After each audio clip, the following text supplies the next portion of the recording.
Go live. Do it, Yeah, man. we're live now. Slow down, man.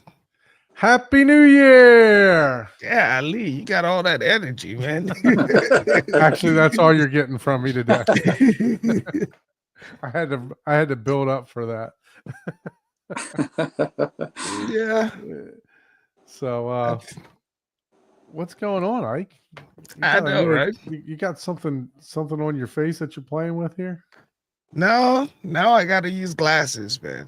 You got to use So glasses. yeah, so this is my latest edition for 2025. Starting the year on with glasses. Are these your blue blockers?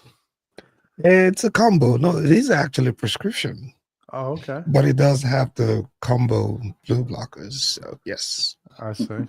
Mhm. Uh, Every one of us went to get our eyes tested, and we all came back home with glasses. Oh wow. Yeah, wow. some worse than others. So Yeah. So I I had 2015 vision for a long time, but as I'm getting older and older, I can definitely see that the if I used to be able to read a paper like this. I mean, like close, yeah, and I can still read far away. But now I got to back the paper away a little bit to be able to see it. So yeah. It was funny because I actually just got it 2 days ago, and I never thought that I would actually need one because it wasn't like I went to get tested because I had complaints, you know. right, okay, But my daughters were, so I figured, yeah, let's just all do it together. And then I actually put the glasses on, and I was like, oh wow, I actually really did need this. It's like, Didn't see what you were missing. yeah, exactly. It was Yeah. a case of, oh, okay, you know, yeah. so I those of you truly that needed it. tuned in last week, Michael was in the chat, and we Yeah. invited him to join. So he's going to give us a nice theater tour of his theater today. So welcome, Michael. How are you, sir? Yeah. Doing great. Doing great. Happy to be here. Excited to be here. Long Yeah. time Happy New listener. I've Year watched to you, every episode. Yep. Happy New Year to y'all too. man. I'm sorry that you watched every episode. Well, I love it. I love it. I love it. I love your show. No, we definitely appreciate the support, and as mentioned to you in the green room, I'm going to ask you the same question. Yeah. Since you've watched every show, what are we doing well, and what else should we be doing? Yeah. My favorite part of your show are the theater tours. I love that you guys do tours like live on your show and invite anybody that wants to come on to do a tour. So I'm happy to actually be able to show everybody that subscribes to your channel my theater tonight. And yeah, that's my favorite part. And also what Paul's drinking. So that's always fun too to see what Paul's drinking. Yeah, we're gonna have to get caught up with Paul. Paul texted me and let me know that he was going to be a little bit late tonight. So hopefully he'll already be in the can for a couple of them, and we can Yeah. ask him what he drank. He probably went. He probably went on a beer run. Yeah. I'm stuck in traffic looking for some fruity banana beer or something. Banana flavored beer. Grapefruit, Something. pomegranate, right? Just something out there. He does come up with some of the weird beers, but you know, Tomato I squash. stick with beer. Coronas on the beers. Corona's your beer, huh? Yeah. Yeah. My new beer of choice is Modelo. So Okay. I've actually been enjoying that lately. Yeah. Nice cold, super cold draft of Modelo.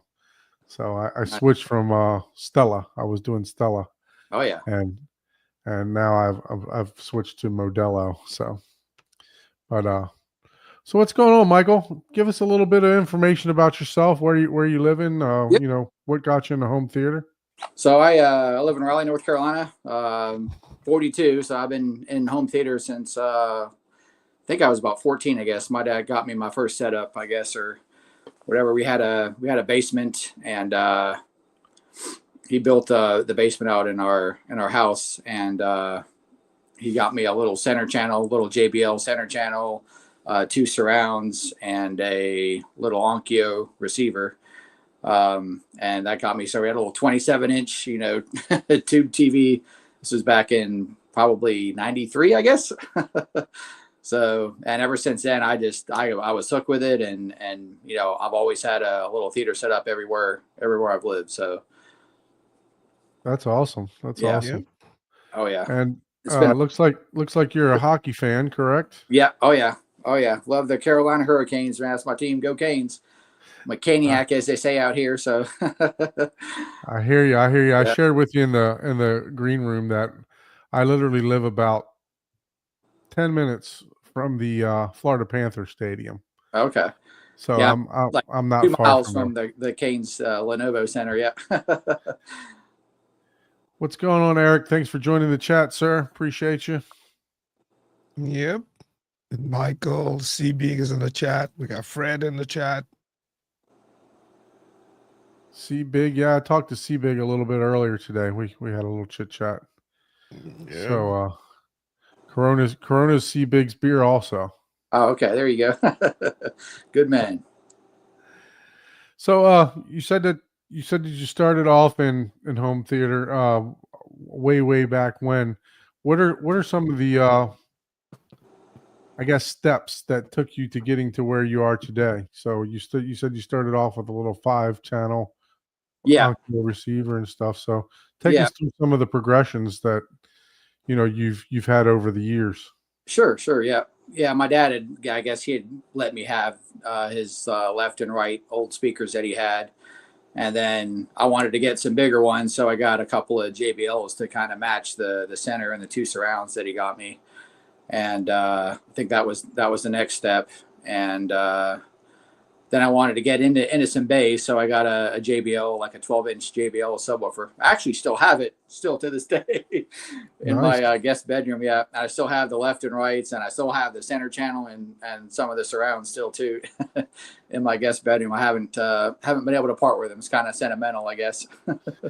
Yeah, those are archived now, right? So Yeah, Yeah. vintage.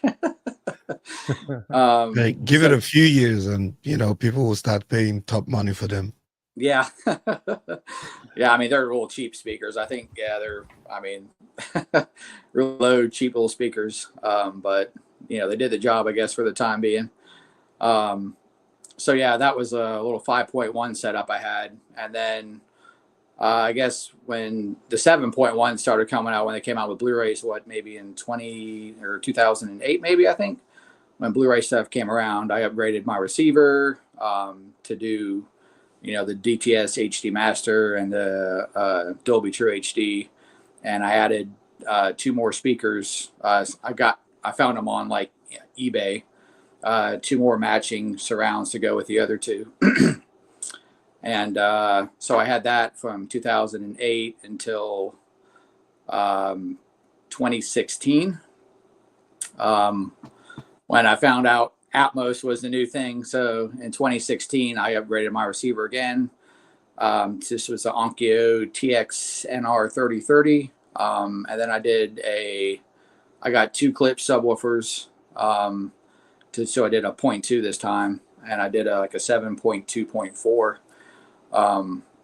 with all clip speakers at that point. It was quite, because I replaced all the JBLs, I replaced all the speakers, so that was quite the upgrade there.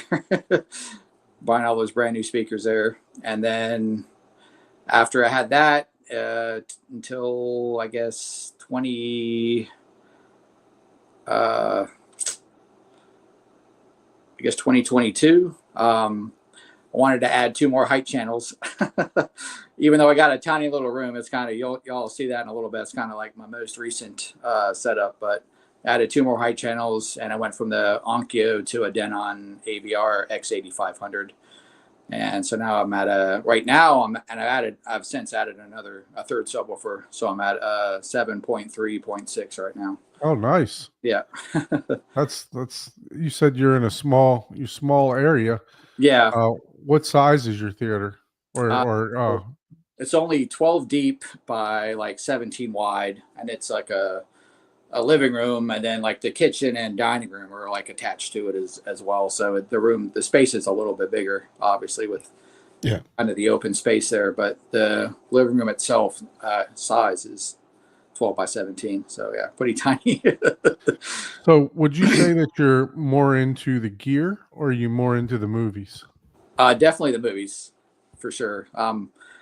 I constantly view content, so I love the content That's awesome. because I like to tinker with it some. I've got a mini DSP that I've done for my subs, and try to get those tuned in. And I've spent about a day. I spent like a day on it, I guess, trying to do it. And I could probably do some more tweaks and tinker with it some more and maybe get it to be a little bit better. But I love just taking my free time and watching the movies for sure.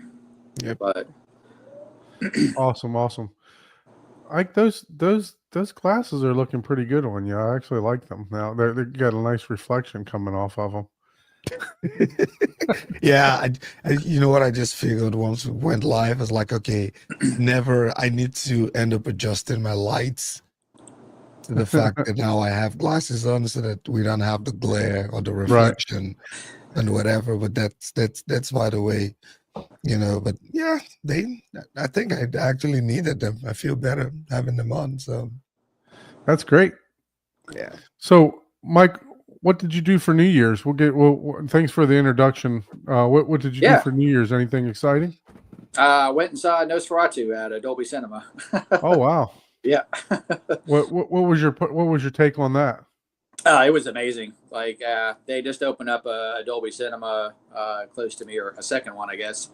It had only been open, I guess, 2 weeks, and they just remodeled like the AMCs around here, and it was just incredible. Just smile ear to ear, like the entire movie.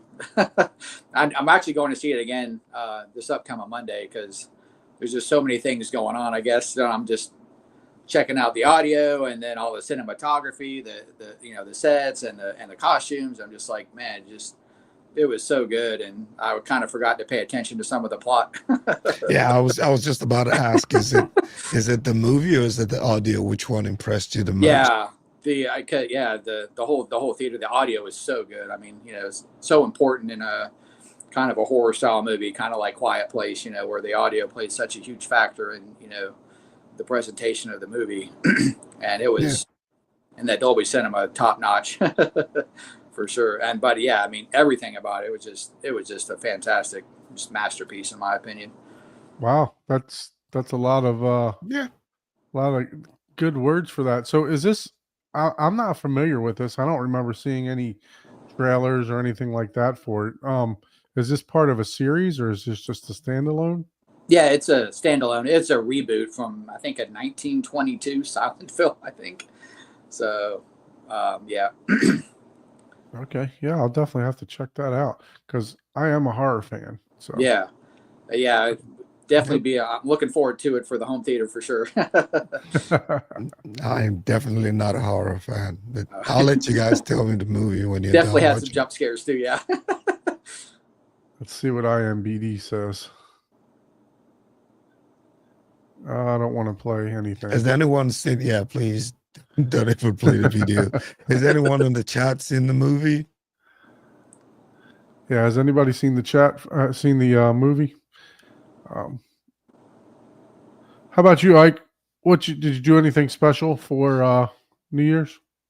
No, I stayed home and visited friends with the kids. That was about it, and we were there most of Saturday or most of the day for New Year's, but nothing special. It was just a hangout time. So yeah, I didn't partake in much either. I usually don't. By the way, thoughts and prayers go to those families that are experiencing what happened in New Orleans. And if anyone, I know that the cyber truck exploded also in front of Trump Plaza. So look, like I said, thoughts and prayers go to their families. I just wish we didn't live in this type of world that people had to do stuff like this. But anyway, this isn't the platform for that. But once again, thoughts and prayers to everyone there. But yeah, no, I didn't do a whole lot either. I usually, if I do something for New Year's, I go to like an actual hotel that's hosting an event there, and I stay there and I don't drive, just because of stuff like, amateur night. People start drinking, don't realize how much they had to drink, and Yeah. next thing you know, they're out on the road, right? And Yeah. so if I do go anywhere, it's usually I'm going to a friend's house and I'm staying there, or I just stay at my house, or I do like a hotel type of thing. Yeah, I try to stay indoors, and especially New Year's Eve. Yeah. So my son, he's 5, so this was that was the latest he's ever stayed up. So he actually watched the ball drop. So it was great to experience that with him. So every day he's telling me it's New Year's Eve now, and Christmas Eve. So it's Watch Christmas play all Eve the time now. Yeah. So every year every day it's Christmas Eve, Daddy. So so yeah, we just stayed home. Just got a little bit of takeout, some snacks and stuff like that, and enjoyed the evening at home. What about everyone else in the chat? Did you guys go out? Did you enjoy your New Year's? Let us know in the chat. So, but it's been a pretty uneventful week for me. I think I mentioned on the show last week, I felt like I was getting sick, and I'm still trying to. You probably can hear it. I'm pretty nasally right now. I'm trying to get over what I had, and I tested for COVID. No COVID, thank goodness. I tested twice, and but I did have a really, like, I don't know, it was some kind of sinus cold or something like that. Yeah. And it kicked my butt a couple days. It put me down for a couple days. So Wow. no updates for the theater, so I'm still trying to put together the platform. I've kind of held off on doing that because we were talking about putting 4 Dayton Audio 10-inch subwoofers, the Ultimax 2s, the last couple shows, into the riser to be front facing right into the couch. And I actually reached out to them, to Parts Express, and talked to them about what I should do to do the build there, because when I got the joists lined up, but it's not, they're sitting on the floor, and the floor is unlevel, so you got little gaps, right? So if I'm trying to build some type of box inside of the riser, you're going to have air leaks. So I was talking to them about, should I try to put a piece of board underneath of it? Should I just cut a board inside and snug fit it, and then silicone it or glue it, or what should I do? So they were a great help. I reached out, and we were talking about what amp to use and stuff like that. So I think I may wind up pulling the trigger on just getting the speakers right now. I'm still uncertain about what amp I want. I think there's a Crown 4002 that'll push about 3,000 watts, and those speakers are 600 watts RMS. So if I'm parallel seriesing, wiring them up that way, parallel and then series, it'll push. I'll need about 2,400 watts to push them, and that'll if I got 3,000 watts, that'll give them some good headroom. So I think we'll probably go the Crown route. But if you guys have any other suggestions on a 3,000, like a 3,000 watt amp, go ahead and let us know let me know in the comments what you guys have worked with or used.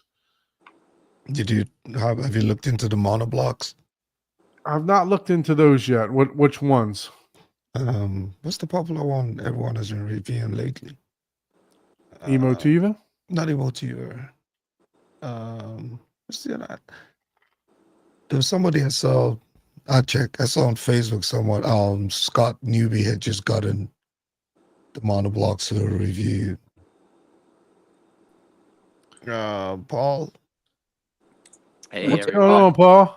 Well, Jeez. I got a surprise for you guys. Oh, It's kind of boy. funny. Oh, This is You fun. found a grape beer?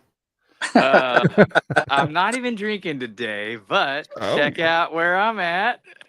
Okay, let me do the old turn my You're crap. sitting at a brewery. Hold on.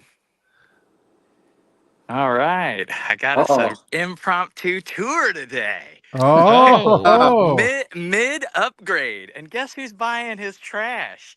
You? All of his old bass amplifiers are coming home with me.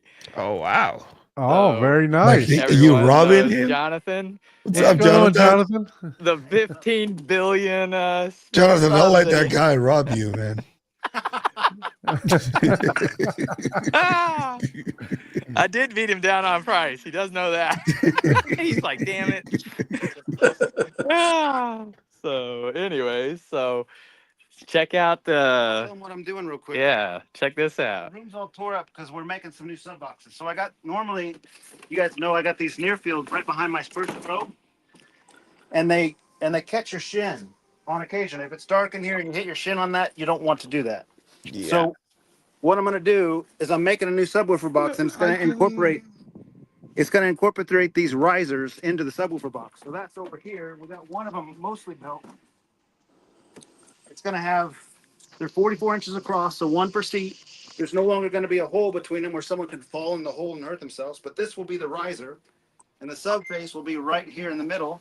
I got to cap it off yet and support it, brace it, that kind of stuff, but that's the design, and they'll be all the way across, so as long as the riser is, it'll just be 3 sub boxes like that. So pretty cool little thing. I Yeah. think. So these boxes right here are going to go all back here.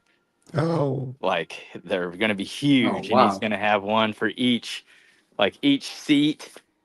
Yep, and the boxes that are there right now will go. Velma, stop it. The boxes, my dog's eating his shoe. Yeah. It's a good thing I have my steel toes on. The boxes that are there now will go behind the rear row so that every seat has a near field 18. Yep. Near field 18.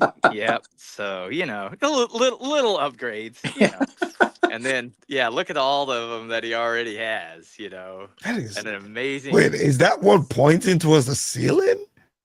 Oh, just temporarily, because I. Oh. So this is the version 2 of the Ultimax, and this is the version 1 of the Ultimax, and I built a box to compare them this week also. So I'm gonna have some YouTube footage on that soon.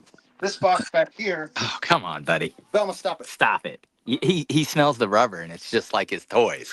That box is what I'll compare the new version versus the old version. Don't lie, you got peanut butter in your pants. Yeah. He's smelling everything. I'm like, nose. That's not where that goes. Yeah. So, but Jonathan, thanks for joining the channel, man. Really, he's really walking appreciate it. upstairs right now. Yeah, he's taking the dog out, I think. Yeah, He'll be yeah. back. Oh, okay. I was getting a nose everywhere where there should not be a nose. you got the peanut butter in your pants, man. Yeah, I guess. He's like, something smells good. I'm like, hey, I gotta keep. Normally, it works on the ladies, I'm just trying not to the count. dogs. I'm just trying to count how many subwoofers are in that room, man. There's a lot. Yes. 1, 2, 3, 4, 5, 6, 7, 8, and then there's gonna be 3 more. So Yeah. 11. So those of you that don't know Jonathan actually hosts a podcast also, Yeah. the AV Experience podcast with him and Ryan. Did you have your solo one that you were running there for a while? Yeah, I did one as well with some of the local Kansas City guys. We still kind of do it on and off. Okay. Yeah. Yeah, just local Kansas City. Yeah, I'll have to join that one Yep. too whenever you guys are. Yeah, so make sure you Mhm. guys check out Jonathan's channel. Jonathan, give yourself a plug, man. What's your channel name? It's just my first initial last name, so good luck spelling it. But Yeah. Javon Engel. That's how you'll find me on Javon Engel. Yeah, Yeah. there you go. Yeah. JONENGELN. Yep, I'll find it and I'll put it. I got it right here. I see you haven't Check this out. I love how he has here. Let me switch profiles so you can get the full. I mean, those are just too cool. Yep. You gotta love that. So these are CBT speakers, and they're shaded. The bottom of the speaker plays less dB, less SPL than the top part, and it's shaded down like 3 and 6 dB. And that's advantageous because at the higher part, where it aims straight out, it's going to have more SPL. And at the lower part, if you're over here, you're not going to get blasted because the nearest seat, it's down like 6 dB right here. So the nearest seat is not getting blasted. The loudest part of the speaker is going over the top of their head. So it makes a more uniform sound experience in the room. Yep. It's pretty cool. It's a great design, yeah. And that's the line arrays at actual, crowd audiences where they have them pointed right down at your face whenever you're right at the stage versus as they go up, they crank them. Yep, that's the same. So when you're at a modern concert and you see those speakers that have the J curve on them, it's the same concept. Yep. The top part of the flat part of the speaker is broadcasting the SPL out to the audience, and the lower part, the J part, is making it so the first and second and third row aren't going deaf. Yeah, exactly. So I actually did a tour of Jonathan's theater when we did M-Wave, and I mean just a phenomenal experience there. Jonathan's a wealth of information. I'm actually going to ask him a question since I was just asking that question. Jonathan, I'm building a riser, and they're 2x12s on 16 centers. Yes. So I'm going to put 10-inch Ultimax 2s. Yes. In there. I'm going to run it series or parallel series. Yes. So are you going to fire them up into your seat, or are you just? Yeah, they're going to go directly into the back of the seat, not up, but into the back of a couch. So you're going to have like an L-shaped riser that'll be kind of like that, where it fires into the back of the couch from the riser. Correct. Yes. Okay, I gotcha. So amplifier, they're 600 RMS. And how many are you going to have? 4. So you can run them at their original impedance, and they're, what are they, 4 ohms? And 4 naturally, ohms, yes. if you have 4 of them, then you can end up at the same ohm, and you want 600, so that's 2,400 watts peak. I really like these Behringer products, the ones Paul's buying, the ones I'm using. They're not going to quite get you to 2,400 watts. They're going to be limited more like 1,700 watts a channel, and you can't bridge the 6,000s, but you could pair them, except for the impedance wouldn't be quite right. These aren't 2 ohm. Nope. The 6,000 only go to 4 ohm. Exactly. So and if you go to 8, then you're losing ground. Yeah. Mm-hmm. You might have to go with some of the Crown. Are they sealed or are they ported? Which way are you going? They're going to be sealed completely inside of the riser, as much as I can seal it. So I love Crown amps. I have a bunch of them, but I don't love them for sealed because they have an undefeatable high pass filter at about 20 hertz. And that's intentionally on every single Crown with a DSP. If you go to the old iron ones, like the ones with the big heavy amps that have the transformers. Like the old Elastic Lansings and stuff they like won't that. roll off, but the ones with the DSP, they all roll off, and you can't defeat it. And those are like they're almost Class A amplifiers. Turn your camera the other way, those Paul. Things on, the lights blink. Oh yeah. So Paul, flip your camera the other Flip way. your camera so we can see you guys better. Get in vertical, horizontal mode. Oh, yeah. There we go. So I was trying to stay out of To frame. get every last ounce, or are you wanting the 2,400 watts? Like, I mean, it's just near field, right? So it's not, obviously 10s aren't going to, go too deep, but I just want to vibrate the couch. I know a guy that was selling some pretty good Behringers that you could have bought, but someone else got them. Yeah. The Behringers, the one that I was looking at, I think the 3,000, because I did notice that you cannot bridge the 6,000, like you said. you And can I bridge thought- the 3. You can bridge Yeah. the 3, It's but setting up at the same- it's one channel you're just at one channel because that's all the 6,000s are. That's 2 3s built Yeah. together. Right, That's it. right. That's the only difference. Yeah. So- So that's the only issue that I was looking at. That and the Behringers are, the 3,000. I think I sold it for like $250 at Sweetwater or something like that. Yeah, they have good So sales on all of them. Mm-hmm. Yeah, it wasn't too bad, So the Crown amp, the 4002 that I was looking at, that thing was like, I don't know, $1,500. 1,500. They're not cheap. Yeah. Yeah. Right. So it for Pay me for to that gain that. BL name. I mean, yeah. I am Yeah. a big fan. If you're willing to buy used, I'm a big fan of the old iron Crown XLS series, and I have a stack of them in there. I use them for butt kickers because they seem to have a little bit more drive than the Class D amps on a big metal slug. You can get those things for next to nothing on eBay if you're willing to buy used, because they come out of like pro installations, churches, that kind of stuff when they refresh their equipment. Mhm. Like I'm talking, so like a Crown XLS 402, 602, 802. They're not the that kind of prettiest stuff. looking in a rack. This is not pretty back. Look like this. Let me switch my camera again. I have to switch this way in order to see the camera flip, and I didn't realize that. So those amps right there, if you can find those on eBay, you should only be paying about $100, $150. If you get an XLS 402 or 802, those things will last 30 years, like no question. These are the amps that a lot of your restaurants and stuff also will have. What are the wattages for those? Because my issue is that I can only run 2 lines, right? Because I've got HDMI coming through there. I've got multiple. So I've already pulled a what do they call that? Snake, not a snake. The PVC. I've already pulled that Smurf tube. So I don't have a lot of room to run extra. I'm going to have to run all 4 speakers as a mono, basically. Mono, yeah. That may not work then. They're Yeah. like 400 watts by 2 at 4 ohms, or 300 watt. They do 3 and 400. 300 watts by 2 at 8 ohms for the You 4. could make them 8, or you could make, well, let's see if you. So it'd be, You could make them 4. You can make them 4 ohm. If you parallel the 2 4s, that's 2, and then you put the 2 in series, that's 4 ohm. but you'd want to step up to like an 802, because 802 would be like 1600 watts bridged at 4 ohm, or 800 watts bridged at. Yeah, I don't remember all the wattages of all that stuff. Look for Crown XLS 802 and see if you can find one for like $150. That'd be worth your Okay. time. Just a spare bulb Yes. of something you don't have anymore? No, I still have it. Oh, you still have it? Parties. Oh, okay. On the big blow up I was screen. gonna say, man, I need a spare bulb. I like that 5040 as far as that goes. Yeah, it's the best. All right, You know, guys. we're Well, getting the impromptu tour. Yes, absolutely. Yeah. Right, we'll get an impromptu. Jonathan, we need to get you on the forum, show, We man, need to so get that you on you the can- show. Look me Yeah. up. I'd be fine. Yeah, Jonathan, I see you still have both of your hands. Ryan said you were going to cut one of your hands off and use boxes. Because it's still time. I've only got one box built. Okay. That's what I was, whenever me and Eric were joking around, I was like, everybody says it's easy DIY, but how valuable is a finger? Yeah. I mean, not everybody's, the best. You got to get those tools. saws that stop on a dime, like you can put a hot dog in it.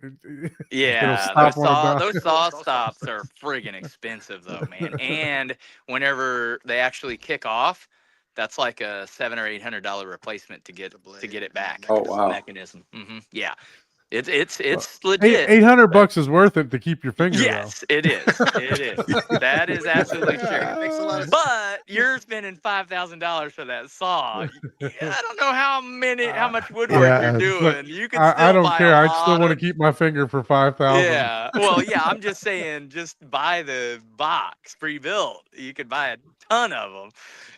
That's all I'm saying. If you're not, So crafty. we can expect an upgrade on Paul's Theater very soon. Then is what not I'm soon, hearing. but I'm starting off slow. Like I said, I was like, I'll get him out of your way, because I said I'm not in a hurry, but yeah, I don't want him. I don't want you just storing them for me, because I hate whenever people are like, oh, hey, yeah, I'll buy that, and then I'm storing it for like 5 years. I'm like, dude, when are you getting this shit? Like, Yeah, I sold my boat to a guy for a long time, and it sat in my yard for 4 years. So I finally bought it back from him. oh, that's funny. Hopefully, at a great discount, saying, "Hey, man, I know no one's taking care of this thing for 4 years." He used it for storage, man. That's what he did. He used it for storage. All right. Well, I'm gonna jump off here. I'll be back shortly.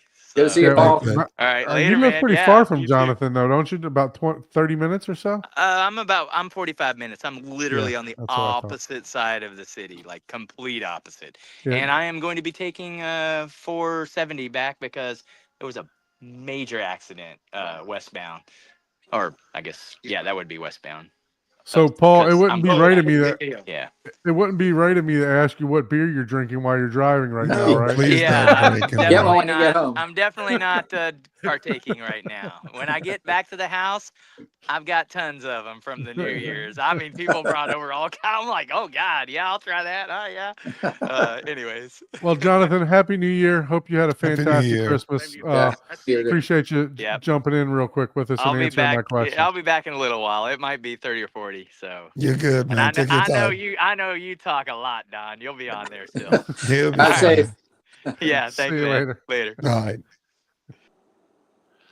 Well, all right. That was a nice, Oh well, pleasant welcome to surprise. the Home Theater Hub. You Yeah, never this- know who pops in. This is exactly what I said last week when somebody asked us, do we follow a script? speaking of the things that I like about the show, Absolutely it makes it not. fun You to know, watch. yeah, we had no clue that was going to happen. So, Yeah. Michael, I appreciate you sitting through that. Oh yeah, that's awesome. Cool to see Jonathan. Yeah, I watch him and Ryan every week. I watch every one of their shows as well.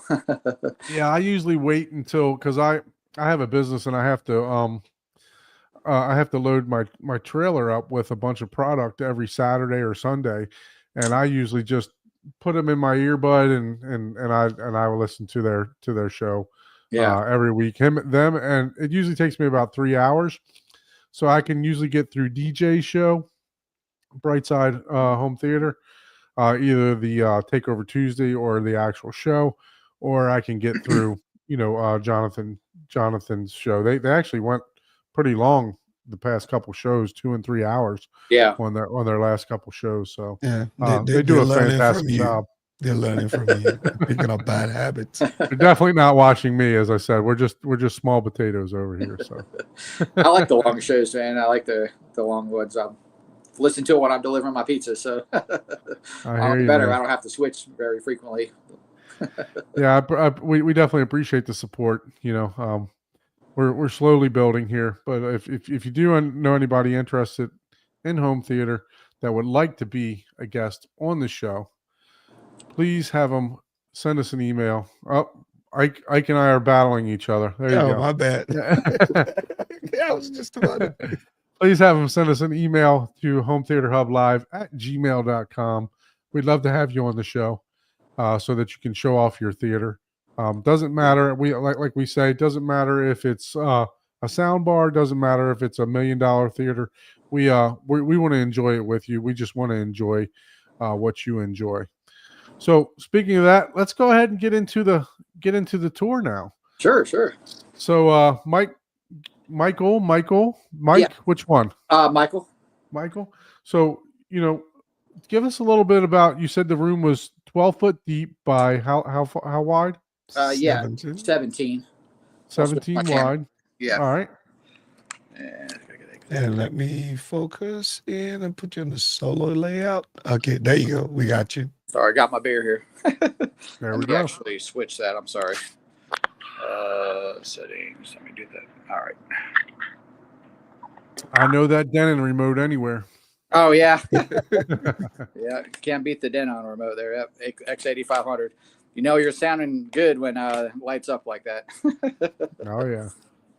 So yeah. I don't know. What do you want to start with, guys?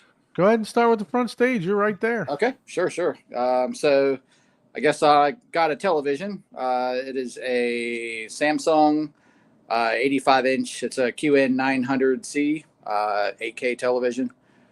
Yeah, it's I got it, I guess, a year ago. I know it's kind of not, I guess, ideal for the amount of money I paid for it. Everybody will probably tell me I should have got an OLED for that, for the price of it, because it was like $7,000. So, but Hey, if you're happy with it, that's all that matters. yeah, I mean, there's some, there's some blooming in it on the, on the darker scenes, and you see a little bit of blooming on it for sure. Obviously, you wouldn't get that with the OLED, but I'm just familiar with the LEDs. I've had them, my last several televisions. So my previous one was a 65-inch Samsung, like curved TV. So they're reliable. I guess I've had good luck with them, so I figured I'd just stick with the same thing there. So for my left and right speakers, I don't know if y'all could see that okay. I got the Klipsch RP 8000Fs for the left and right over here. And for my center channel, I have a Klipsch RP 504C. And up above it there, you can see there's a Panamax power conditioner. Okay. I'm not sure exactly what the model is on that, wanted to get a power regulator, but I didn't have enough space. You can see everything's kind of crammed in tight into my entertainment center here. So below that is an AC Infinity fan above my receiver, which is a Denon AVR X8500. And then to the left of that is my Kaleidescape. Get ready to drink. Yep. I got a beer out here ready for it right now. My favorite piece of the theater for sure. So that's a Strato C player and a 12 terabyte Nice. Para server. So yeah. Yeah, so you went above the base model. You went up to from the 8 to the 12. Yeah. So, yeah. That was quite a little bit of a price jump, but I was like, yeah, if I get the 8, I know I'm going to regret it, and I'm going to want to wish I would have got the 12. So just went ahead and got the 12. So how long have you had that? coming up 2 years in February. Yeah. Is it full yet? Oh yeah, it filled out really quick. Like, oh yeah, I got 200 movies, no problem. Like, yeah. Yeah, it filled out really quick, especially when they got the sales on everything. And I've been, getting my, all my discs kind of over to Kaleidescape. So This the digital, yeah. So I was actually working on that just last night, as a matter of fact. I was filming a video, and I found that when you put it into catalog mode, that it will actually it will catalog the 4K movie, but it will not pop up on your disc to digital. I was able to get a couple of them to pop up, but not all of them. So continue to use your Blu-rays when you're trying to catalog anything. yeah, And I guess until they can get that fixed. But yeah, it was interesting. What was it? Unforgiven popped up, no problem. I used a 4K disc and it went straight to disc to digital.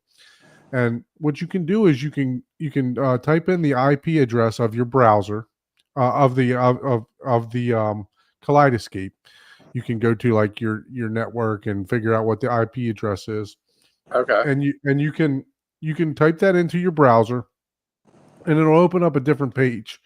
It'll open up settings, and then you can look at history, and you can see everything that you've done in the history, and it will show you that it's actually cataloging the movie, but it will not pop up on the disc to digital. So I don't understand why it's not popping up. So that's going to be a question I want to reach out to Kaleidescape about and see, hey, this is actually cataloging it. Why will it not show up in your disc to digital? But please go ahead.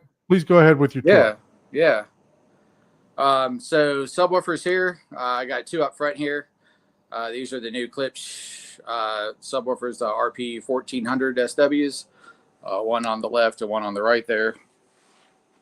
And let's stand up here. So that's the front sound stage. I have like the original Samsung like 4K player there. I don't watch much this anymore, but it's there. That was the very first 4K player that ever came out, I guess. I know Samsung. Oh, wow. They had like a 3-month exclusive, I guess, on 4K players. So I was at Best Buy like the day it came out, and luckily I got the last one that they had there. So so that's been a good player there. I'm not sure what the model number is on it though, but I have an old Samsung too. It plays 3D and all that stuff too. Yeah. So yeah, my previous TV, the 65-inch curve, that had 3D on it, so I had glasses for that. But I do have some 3D discs, but I haven't been watching them for a long time. This one doesn't even do 3D anymore. Right. So they've kind of gotten away from that.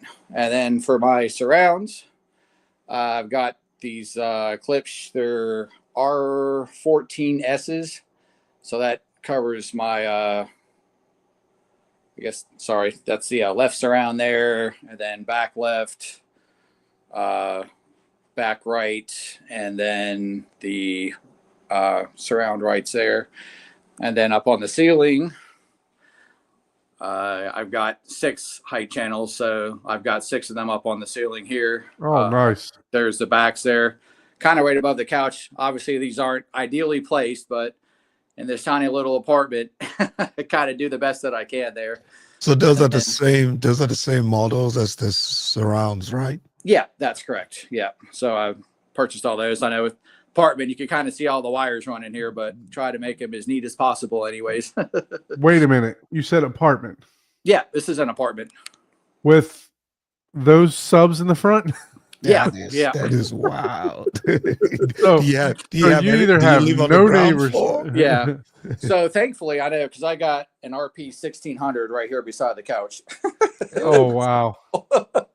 So either your neighbors love you or they hate you. One Yeah, or the they other. hate me. Yeah. And you must have, when you signed the lease, you probably said, yeah, we're going to need to get rid of that noise clause. Yeah. There's definitely been a few emails from the apartment complex, just general, I guess, of, keep the noise down, watch your noise level after 10. So I try to be respectful of that and not be too kind of crazy after 10 o'clock. So That's But- pretty good that they're even allowing you to play it loud prior to 10 Yeah. o'clock.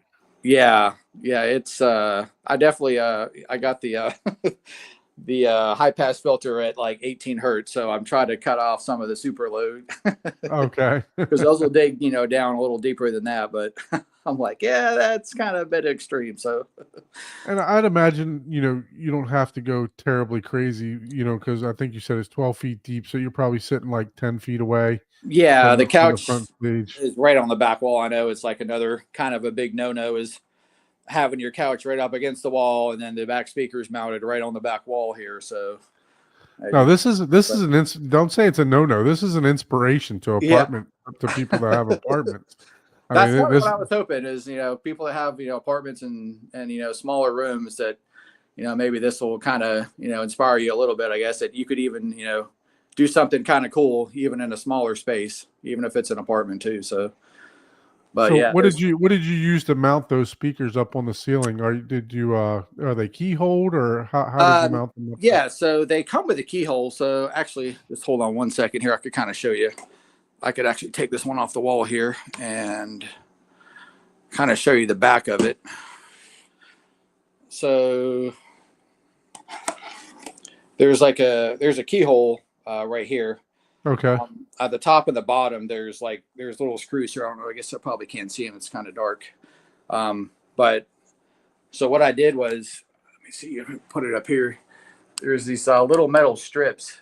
You can kind of see that are. We can see them hanging out, protruding the side. Yep. Yeah. So little flat piece of metal. So I take off the little keyhole here.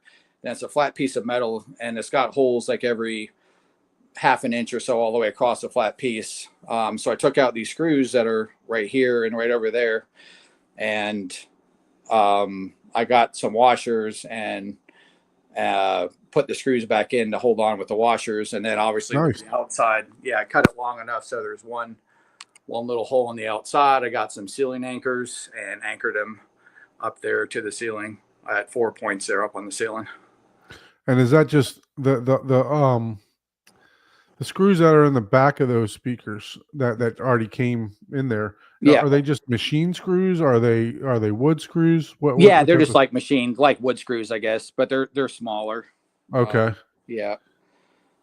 So did you put any like Loctite or anything like that in there to make sure that they don't rattle loose? Oh wow! or- No, I didn't, but maybe I may have should have. They haven't fallen yet. But yeah, they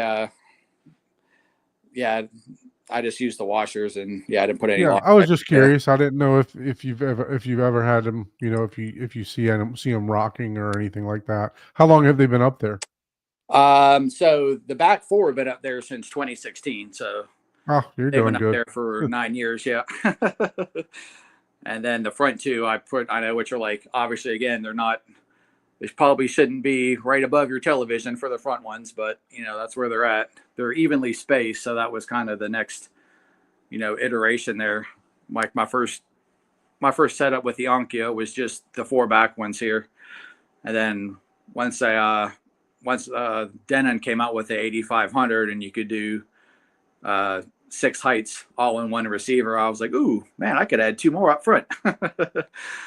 So away I went and I got the 8500 and added 2 more evenly spaced from the back one, so everything's at least symmetrical, anyways. Hey, you got room for wides on that 8500 Yeah. too, right? I know, right? I need to get the A1H for that, right? I know. It's been on my mind, but I'm like, I don't have any room for wides. Where am I going to put I'm them? just messing with you. Yeah, no, Yeah. this looks phenomenal, man. So- Talk to me about your posters on your walls. Those Oh, yeah. look excellent. Yeah, these are from I think it's Lightbox, I believe. It's a Kansas City. I guess Paul would probably know them better than me. I'm pretty sure it was Lightbox. These are LED, real thin LED backlit poster frames, super thin, right up, flush up against the wall there. And I've got them hooked up, wire. Obviously, can't hide the wires, but I got them on little Bluetooth plugs. So I got a whole bunch of posters. I rotate them out, pretty frequently, I guess. Okay. So I got Furiosa there, little Top Gun Maverick in the back there, and Dune Part 2 right there. And where do you get the posters from?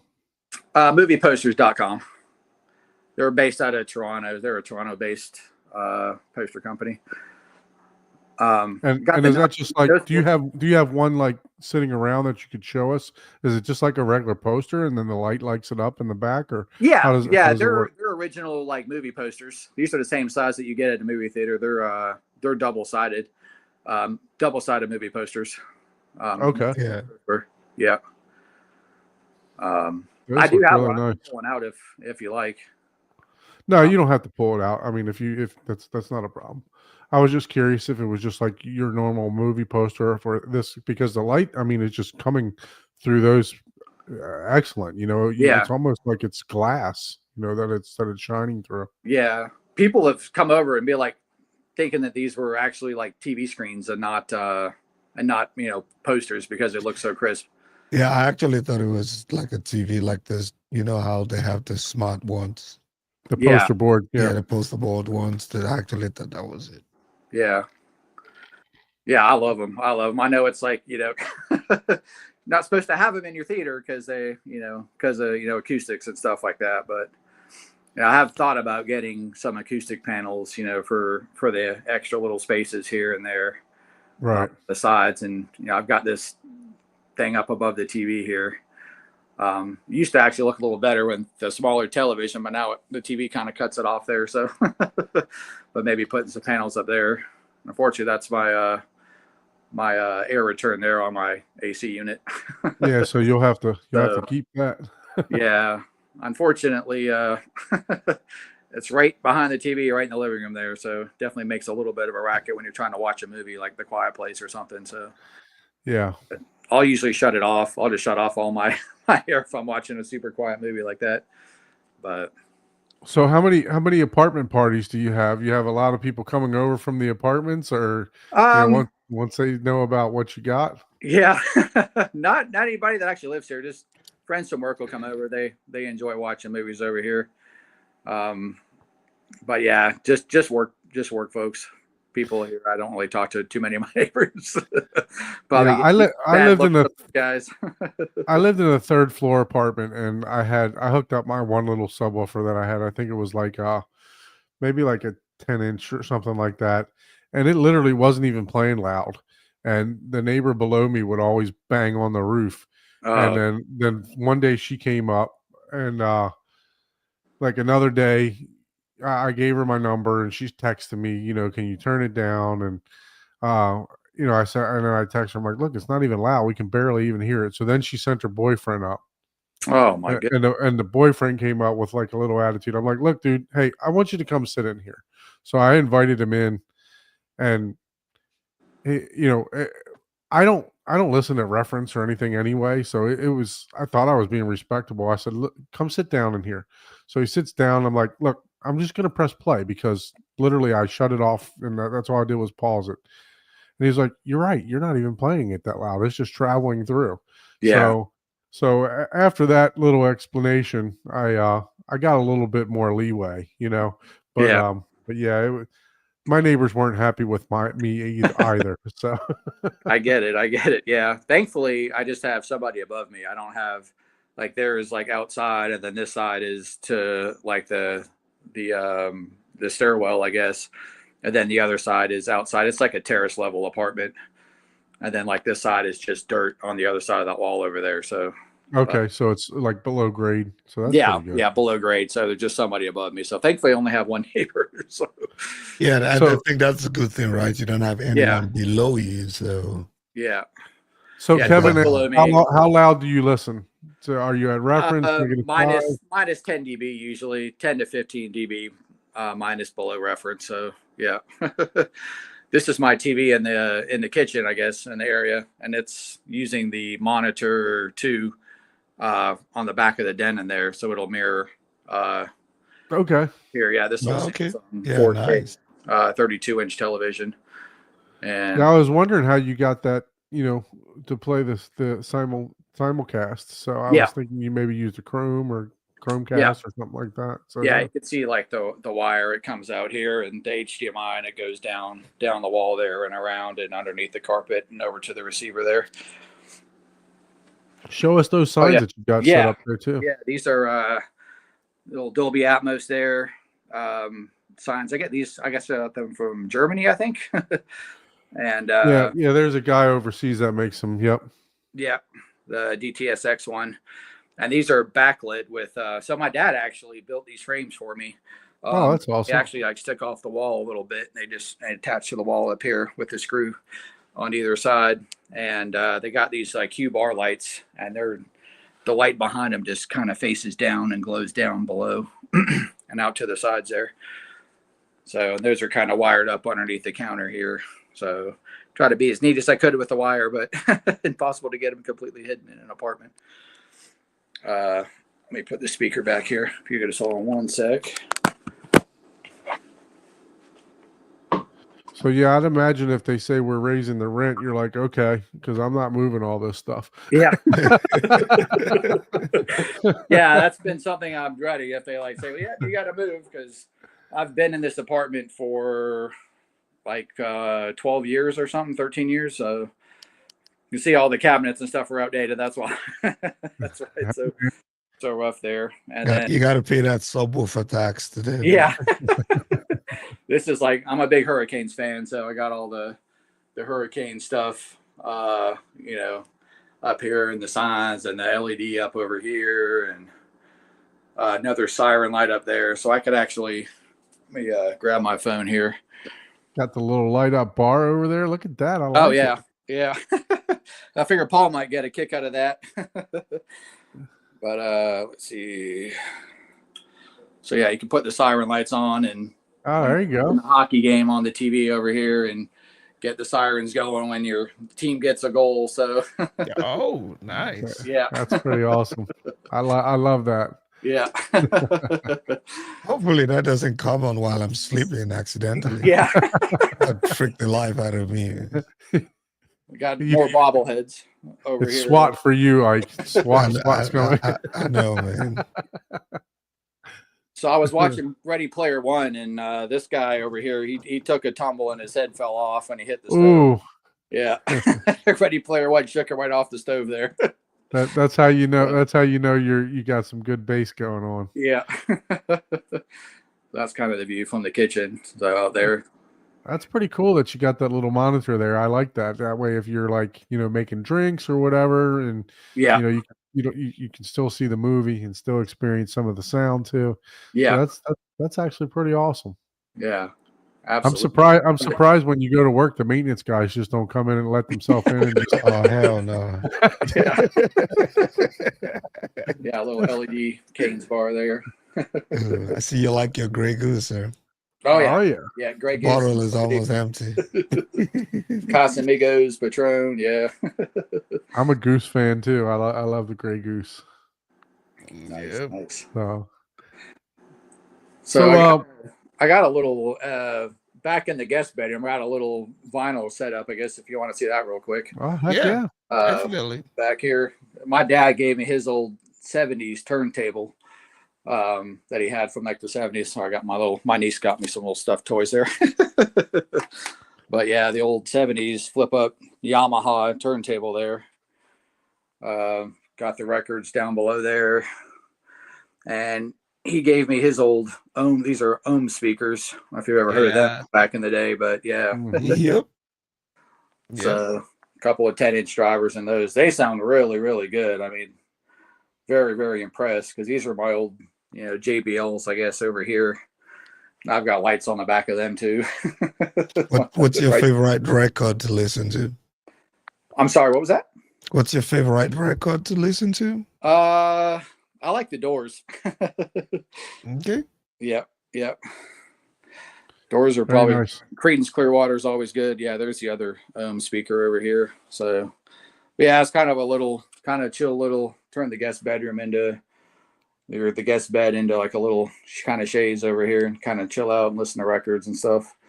See, these are the old little JBL surrounds. I got them There we mounted, go. but they're not wired up, hooked up right now. But yeah, and then That's pretty awesome. the Got old another backup light up bar. liquor. Yeah, these are all the backup bottles from when they run out up front there. So yeah, Got to keep them under lock and key in the back. yeah.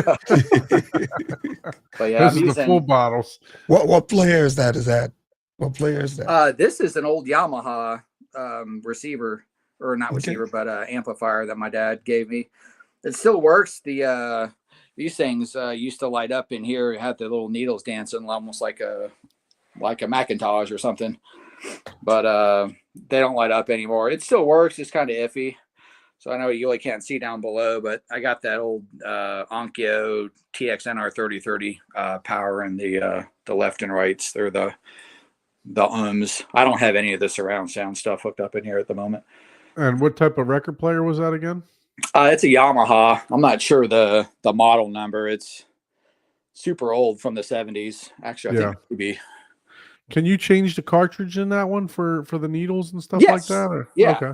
Yeah, I actually did. I know you can see the cartridge on it is definitely not the original one that came on it there. It's definitely I got it heck, I guess maybe last year, I guess.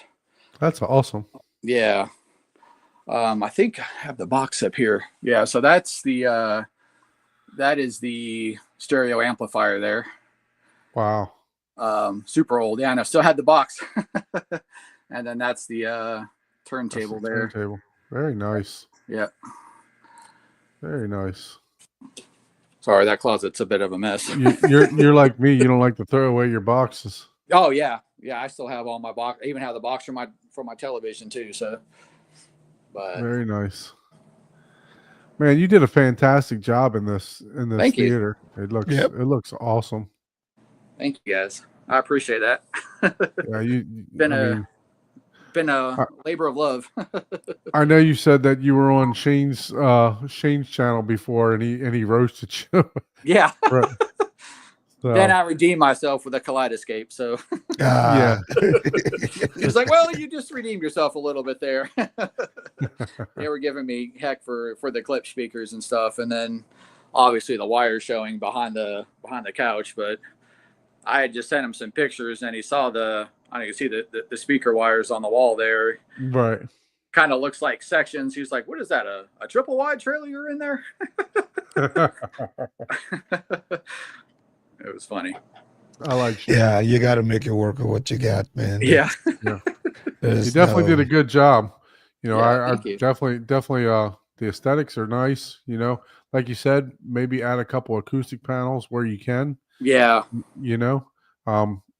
Even if you you might get some of those movie posters printed up and put them as acoustic panels. You know what I mean? Oh, okay. And then you could move those panels around a little bit somewhere else and get them in some of the first reflection points. I noticed you got like a slider right there to your right, like the sliding glass door. Is that what that is? Yeah. Even a curtain over that would probably help immensely. Yeah.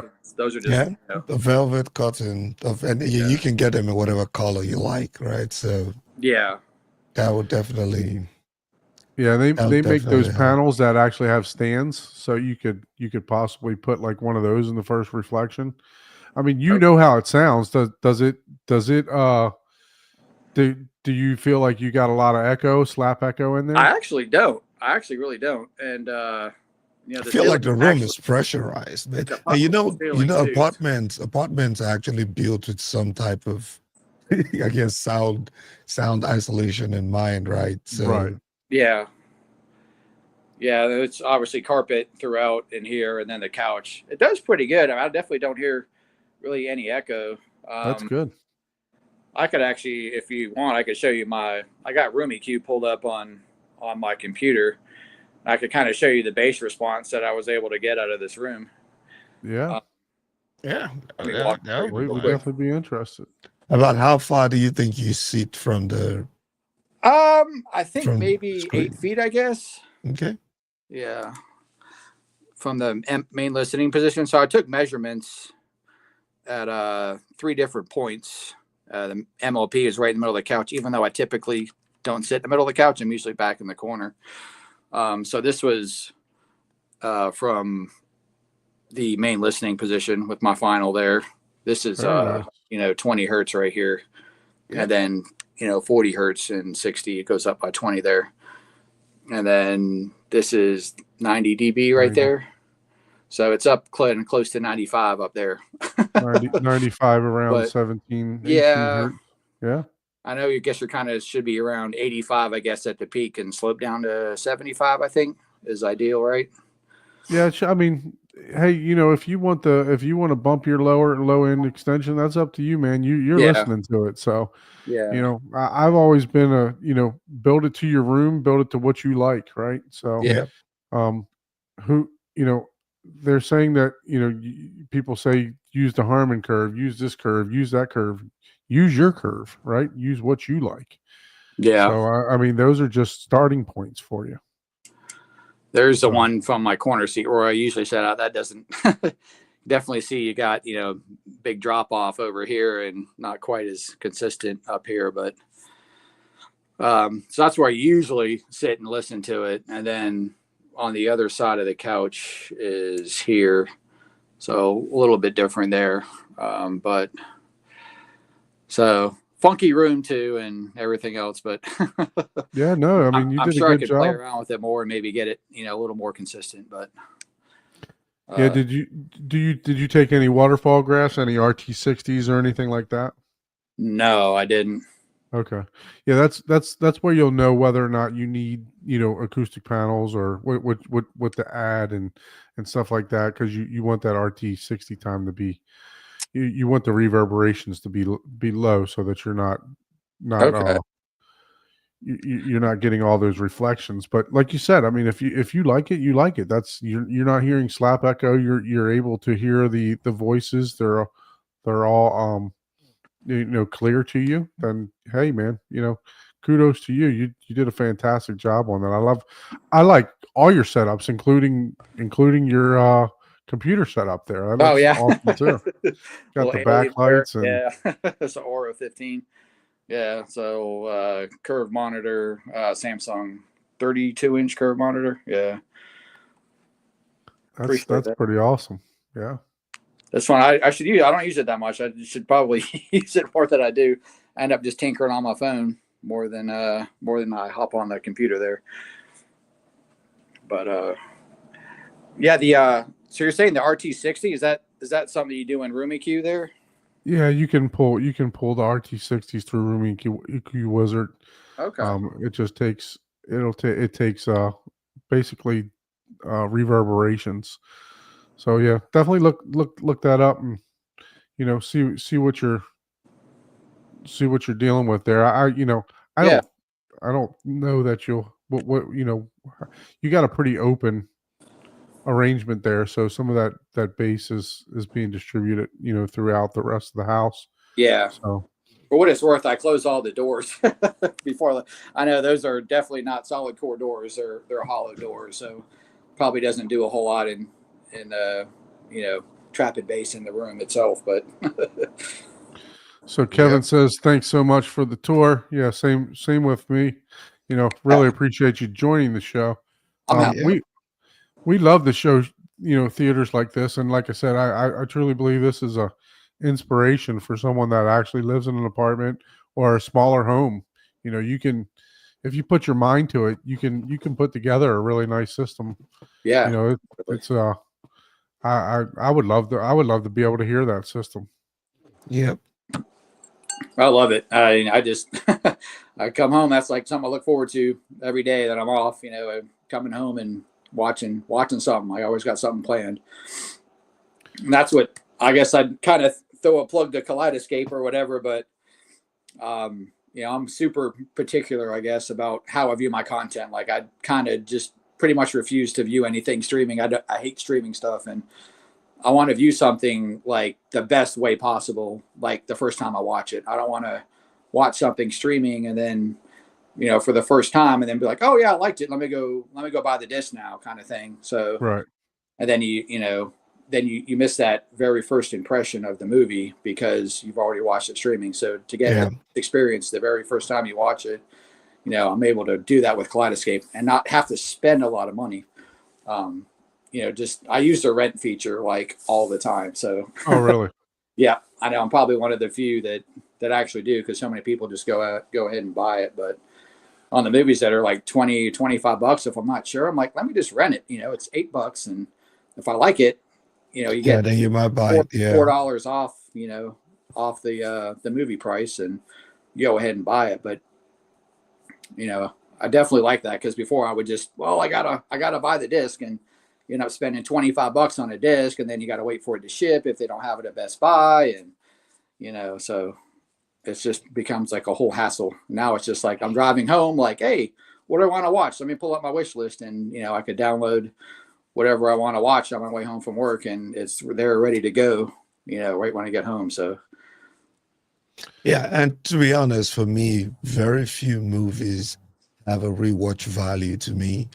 I can almost say probably 2 out of every 10 movies that come out these days.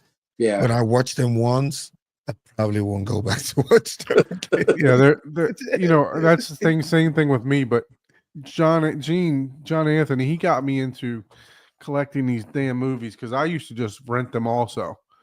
And he got me into the Zapiti, and then I put together this large collection of movies, and I've got over 2,000.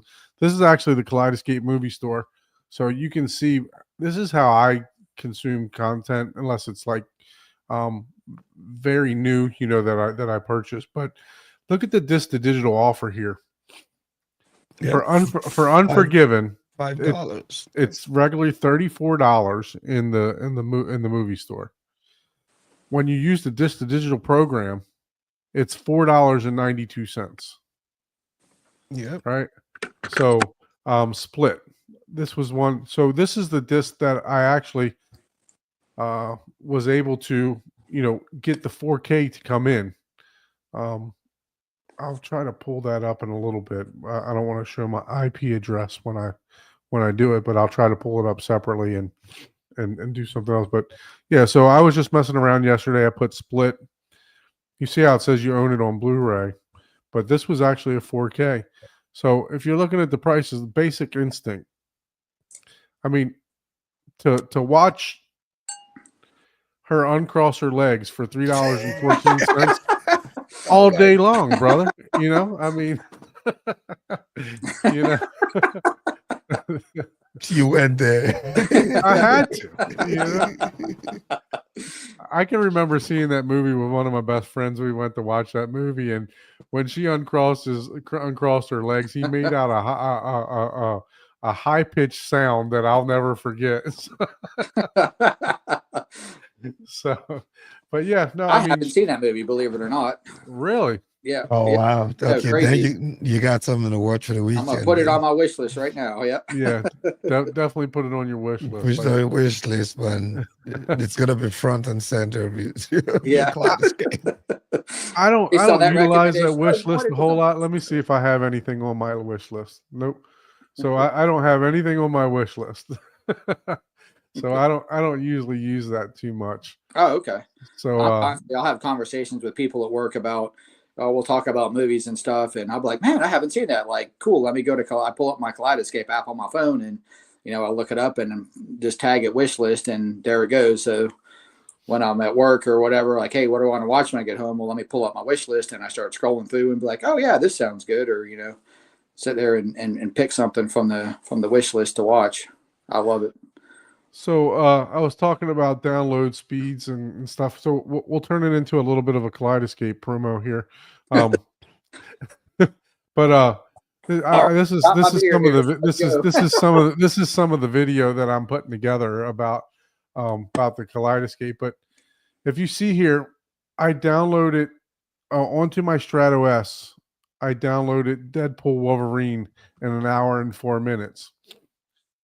With my on the Strato V, I downloaded it in 11 minutes. Oh Wow.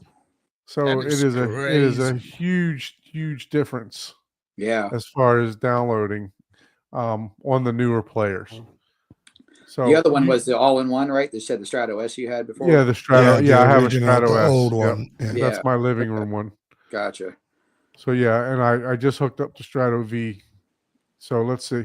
I downloaded Wicket in 13 minutes. So There you let's see if we can find out how I think it was like 80 gigs. Did I spell it wrong? Why is it not? Oh, I'm in wish list. Let me get rid of that. There we go. So one thing that's fantastic about the Kaleidescape is you can just click on certain items and they're like hotkeys. Oh, I shortchanged it. 93.6 gigs that I downloaded in 13 minutes. Wow. I cannot rip a movie faster than that. You know? Yeah, I watched that yesterday. Really good presentation on Kaleidescape for sure. Really good movie. It has Dolby Vision too. That's good. So one thing that's interesting, look at this. 4K HDR, 165 gigabytes. It's twice the size, right? Almost twice the size. I'm wondering what's included. I'm going to download it just to see if there's a bunch of extras or Probably something like it's that. gonna be special features, extras, Yeah, and stuff special like features, extras, all kind of stuff. So yeah, I'm definitely interested to see what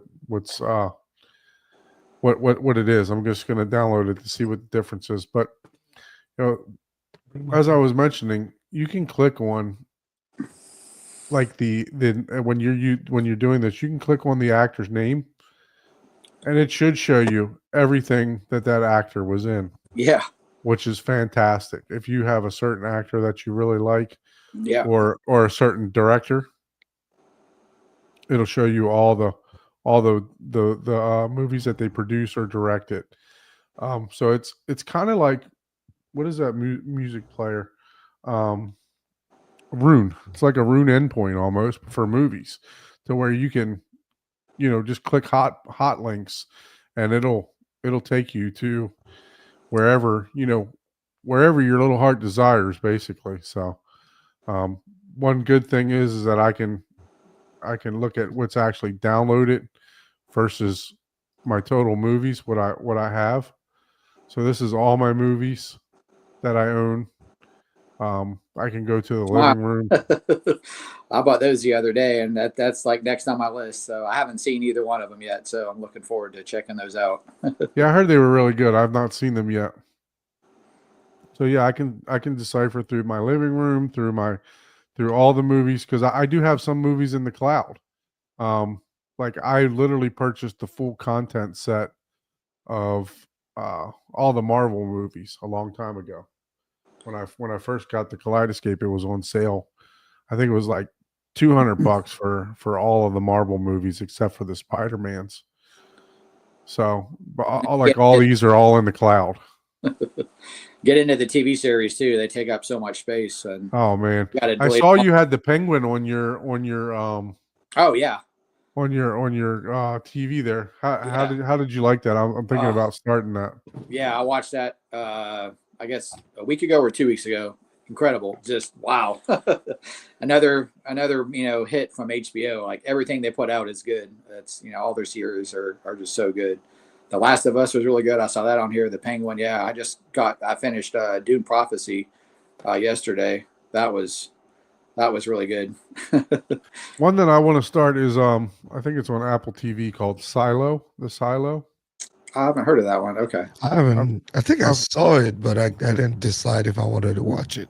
I've heard it was pretty good. There's Jonathan, who was just on the show earlier.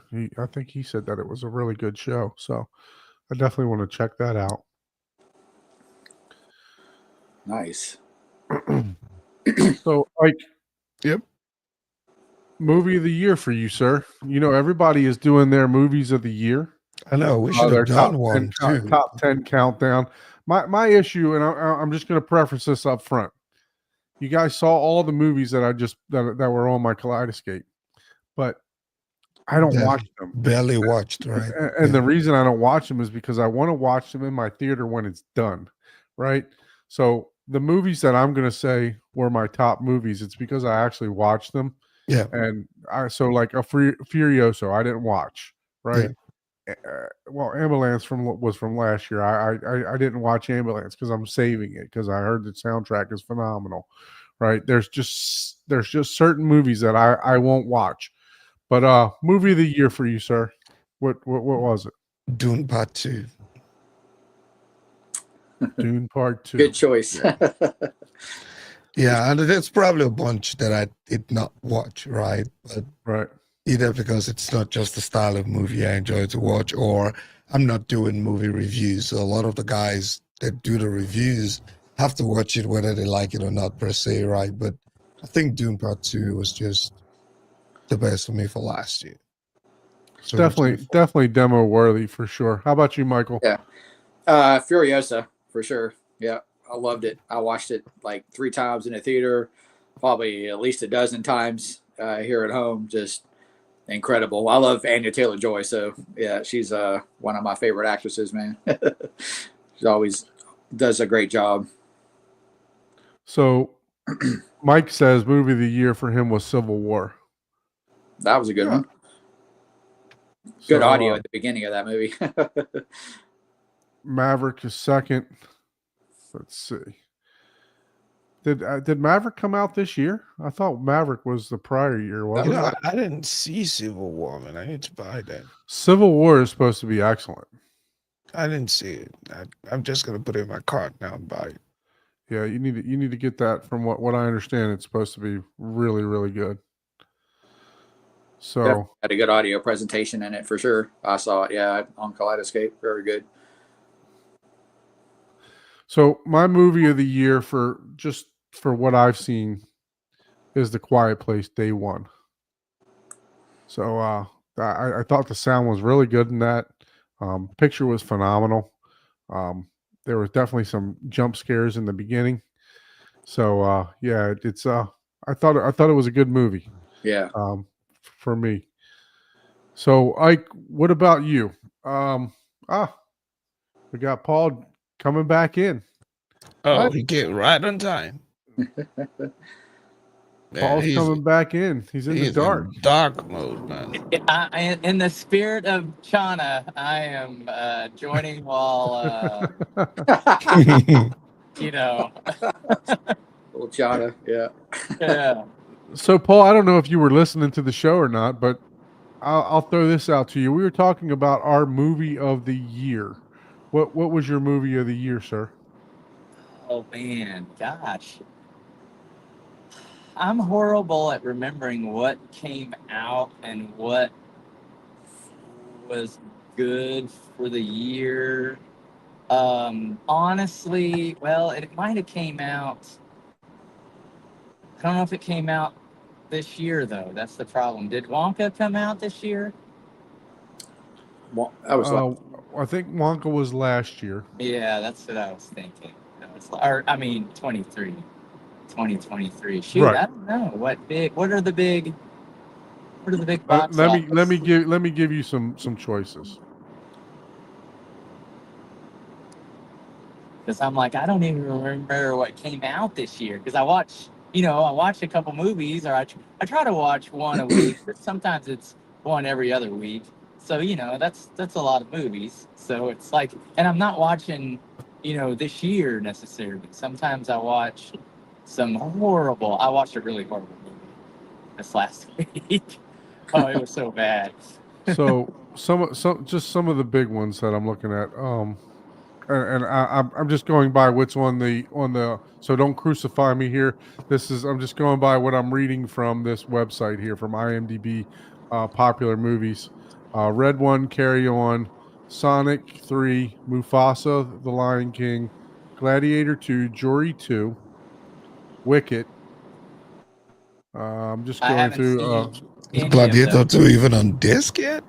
Sonic this Sonic 3 just came out in theaters. That's correct. what's out now. No, Yep. yeah, You I'm need, everybody's I'm saying getting to that. more. I'm getting to more. you need to go to The Substance, blu-ray.com and look at the ones that are out on disc. Heretic, Mona 2. Let's see. Yeah, no. Gosh, I guess I haven't seen any of Dead those. Deadpool, Wolverine, I wasn't Twisters, I liked it, but I wasn't that wouldn't be, I can tell you right now, that wouldn't be a top movie. Beetlejuice, Yeah, I seen that. That was all right. Venom, the Joker movie, however you want to say it. I'm not even going to Oh, try. the Ollie newer one. do. I Follow haven't a duck, seen as Steve that. said on Bright Side. Yeah, I Follow the want Duck. I want to see that, and I have not seen that one yet. Wild Uh, Robot, Alien Romulus, Gosh, yeah, I always wait for them to come out on Blu-ray and buy them, so I'm probably a year behind. Civil War, Furiosa, Paul didn't watch the movie last year. Yeah, yeah, it was like Fall Guy was supposed to be a good one. it was pretty good. It definitely wouldn't be my favorite. Horizon with what's his name? Oh, I have that, and I haven't even seen it yet. Quiet Place Day 1. If I'm missing any guys, Quiet talk. Place 2. Oh, day one. That one was pretty good. That's So 3. far, That's my movie of the year for me. yeah, so far that would be the one. Yeah, out of everything you've listed, but a lot of those I haven't seen yet. Yeah. But I really did like that one. That one's, yeah. So far, Inside that's the Out only 2. one. Inside Out 2 was very good. I saw it like 3 times in the It theater. it was good, but since I don't have kids, and I'm like, okay, yeah, I could see the relation and all that with kids and stuff like that, but it didn't hold as much meaning as the first one. I like the first one better.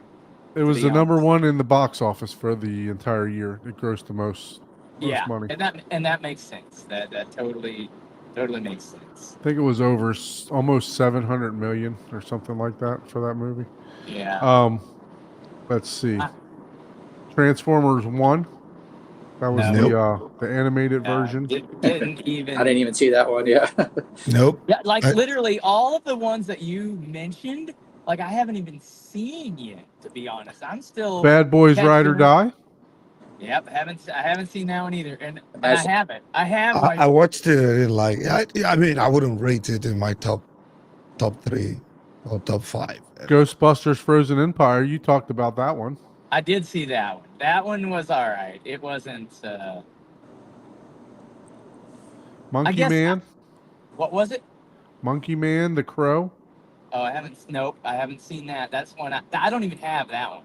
Despicable do. Me 4. I saw that like 8 times in the theater Oh, with my that son. was good. I did like that. I know one that you like. Got it. The remake of The Roadhouse. Oh God. Yeah. I That didn't even watch that one. the Roadhouse and the Fall Guy fell on the exact same docket for me as far as yeah, it was entertaining, but it really had nothing to do with the original. Didn't mention Dune Part 2 to Paul yet either, I guess. Yeah, Dune Part 2. Yeah, I seen that one. I was gonna ask if that one. That was, oh man, that one. So Johnny says Bad Boys Ride or Die, Quiet Place Day 1, Kingdom of the Planet of the Apes. Yeah, I think that was good. Yep. So honestly, I would it's not even in my top 10 probably of all time movie lists. But if I had to choose from 2024, it would be Dune 2 if they had completed a little bit more of the story. They left you hanging too much on that. Dune Hey, 2. they gotta If say you something watched, for number if 3, you man. if you watch the original Dune, like back in the 80s, and understand the whole movie, from book to movie concept that they did. So they left you hanging too much. And I won't say what happened. I mean, most people have probably seen the 80s version, but so I would have to go with, as far as that list that you just gave me, I'd have to go with the Quiet Place Day One. If that's, I guess a lot of my favorite movies came out in 23, I guess. Because Yeah. I liked Wonka. Like, that was one of my favorite. And I'm not a musical guy. Like, I do not really care for musicals, but it was really entertaining, kept me engaged. It had good sound, you know. Is that with Depp? Is that with Johnny Depp? Yeah, it had Johnny Depp. So, Yeah, I remember. I think I own it. I don't. I'd have to. But so It was really good. I enjoyed it for sure. yeah, it was just the wrong year for this particular exercise. 2025. Yeah, recap. Yeah.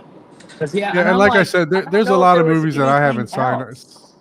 Yeah, I don't know if there was anything else that came out. And you just listed, I know, the top 10 movies, right? You listed the top Probably 10 top box 15 or 20. office. Yeah, Yeah. So, and it's like, gosh, there wasn't a lot of them that were Bob Marley. round.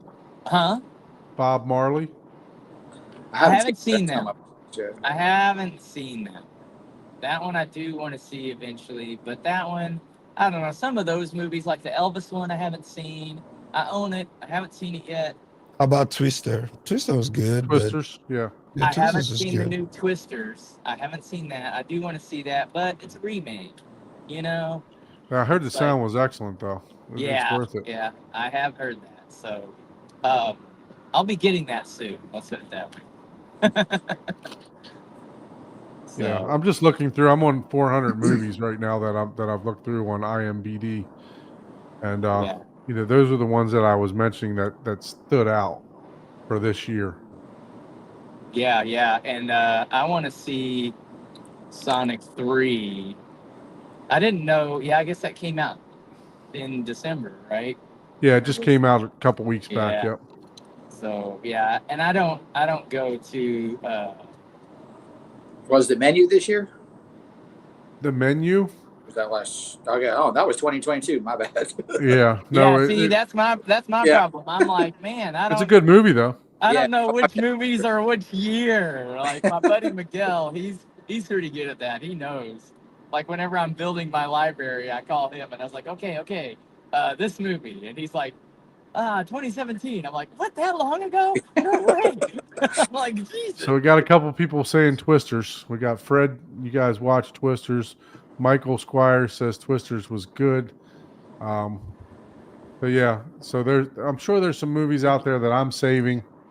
Let me see what I purchased recently. Let me go to my downloads. Land of Bad. I don't know if you guys have seen that. That was a pretty good one. Which one? It's called Land of Bad. Oh, I haven't I've seen that. not Yeah. seen that. Liam Oh, Hemsworth, Russell Crowe. I seen what is it? I don't know if it was the 2024 Ungentlemanly Warfare. The Yeah, I heard that was good too. Yeah, that one was pretty good. It was a little bit of a letdown because I think the movie and the premise and everything spot on. The movie was good, but I feel like they missed because they didn't get you intimate with any of the characters. You know how most movies you'll learn each of the characters or each of the main characters, and you associate yourself with one of them, or you know what I mean, or you understand their situation the most. Maybe not you associate yourself with, but you more like attached to a character, right? Because they build the characters so well, right? Right. Well, where the movie was really, really good, but they did develop the characters, right? They developed them, but it was more like a quick, 1 minute development. It's like, okay, and it's just, that's the only place that it fell short.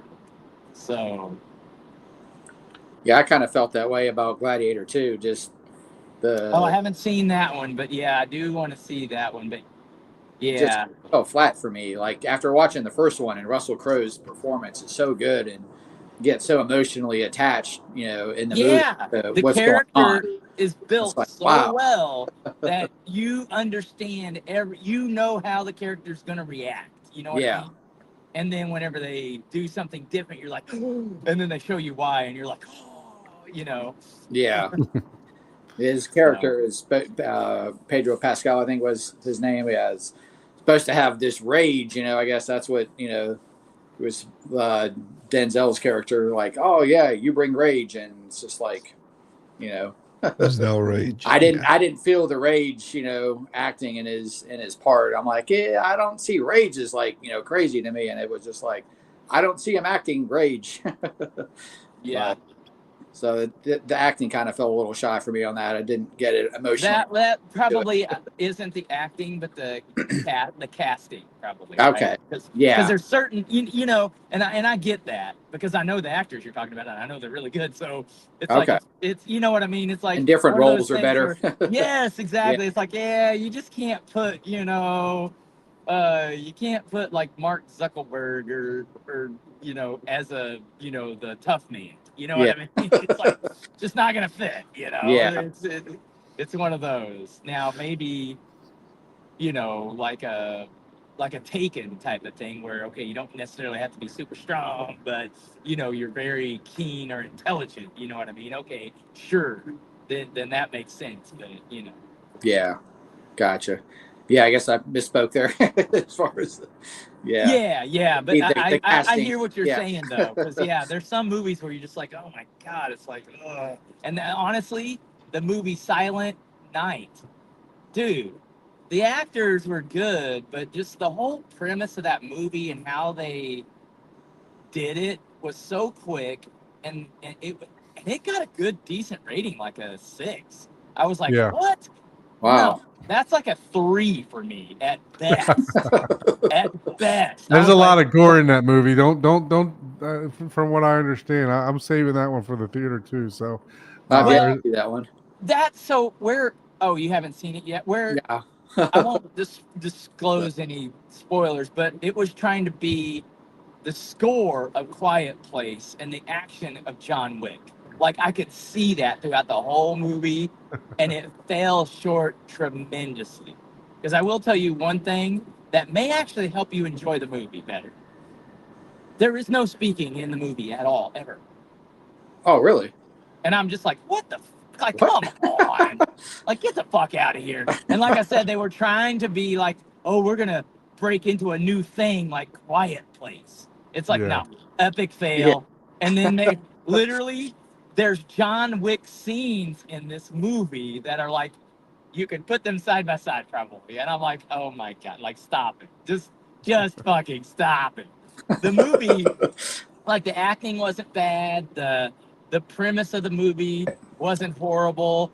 I would call this the production. The producer is where it fell short. It's like, dude, come on. Like, it could have been 1,000 times better. But I'm like, a 6? Hell no. Wow. Not even close. Like, for me. Now, you guys might love it.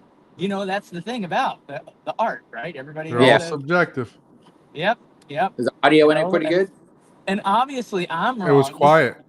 The sound, well, and that's just it. It wasn't like they had like, there were some silent sections, but nothing like, but there was a soundtrack going on. It was like they were trying to do like, oh, we're gonna do a soundtrack like Baby Driver, but the silence of Quiet Place, But they had theme music going the whole time. They were trying to make a new genre of sound, if you would. It's like, oh, we're not going to have any voices. There's like a couple parts where they kind of alluded to talking, where it's like,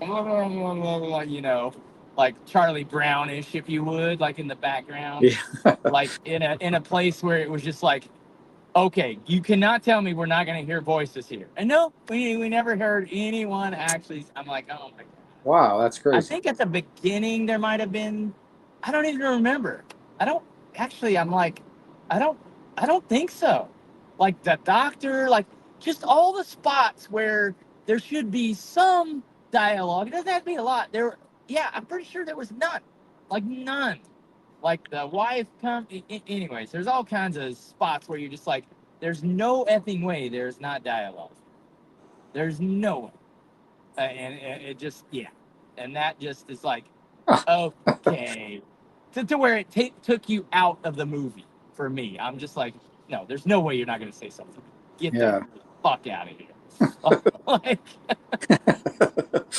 So Charlie B asks, what's the download time difference between the Strato V versus the Strato C? So the Strato V is its own standalone system, and it has its own hard drive inside of there. The Strato C is actually just the player. So what when the Strato C came out, you had to get what's called a server, right? So if you got the Strato C when it first came out, it's got the 1 gig Ethernet port on the back of it for on just the server. Kaleidescape then upgraded to what's called a Prime server. Now that Prime server has a 2.5 gigabit Ethernet port on the back, so the download times are much faster on the Prime server. So to answer your question, Charlie, unfortunately, the Strato C doesn't do any of the downloading. It gets downloaded to the Prime server. So or just the server. So it depends on what server you've chosen when you pair them up. So it's important to know that if you're buying them used or brand new, which one you're getting. So hopefully I answered that question for you. The Strato V only has a 1 gig. It only has a 1 gig port on the back. Yep. So if I were to buy a Prime server with this, I would be able to download those movies in probably half the time that I've got on the Strato V. If you were tuning in earlier, I downloaded 98 gigs in about 13 minutes. So it would probably take me about, now I have a 5 gig upload and download. So that also depends on what internet speed you have as far as being able to download. But I mean, I can set it to max, and I was watching it live, and it was pulling almost the full gig. It was at like 950 megabytes per second. It was pulling down, so it was eating all of the bandwidth up that I was able to that the player would allow for it to come down. So hopefully that answered your question. yeah, your average 4K movie is going to take about 15 minutes. So if you have gig interface, which I mean, that's more than sufficient enough. And the fact that it lets you buffer it so you can start playing it before it's fully downloaded, that's a big deal. That means you just let it sit for 3 minutes. So by the time you turn the lights on or the lights off and get seated, and you can start playing on those devices. I could go get popcorn and snacks or something like that for 10, 15 minutes. So, I wouldn't even have to worry about that. Land of the Bad, I popped this up earlier. Wade Young says Land of the Bad is good. That looks like a nice action flick there. So I'll pop that back up again. Let me see. Oh, was Furioso in 2024? Yes, Furioso was in 2024. Oh, that one was pretty good too. Yeah, that was my favorite. That was my number one pick. But I liked Quiet Place better. To be honest, that's the day one.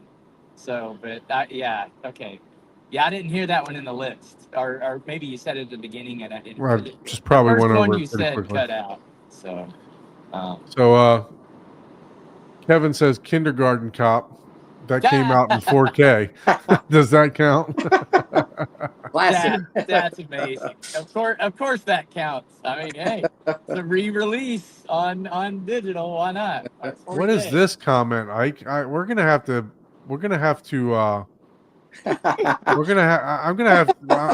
eliminate myself from this podcast now. Baby Driver is way too cheesy for me. It's a watch once type of movie for me, right? No, I watched it once and I'm like, oh man.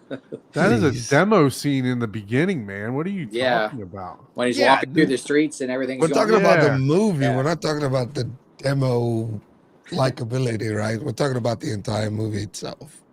So, Yeah. yeah, of course, it does have a good demo track, but yeah. Let me Was put up a Top- new was- help was- wanted was- banner here because we got to find a new co-host. I really Top enjoyed it. Gun, I thought it was good. Top Very Gun good. Maverick was 2023, right? Yeah. Yeah, Yeah. That's what I thought. Yeah. See, so many good movies came out in 2023.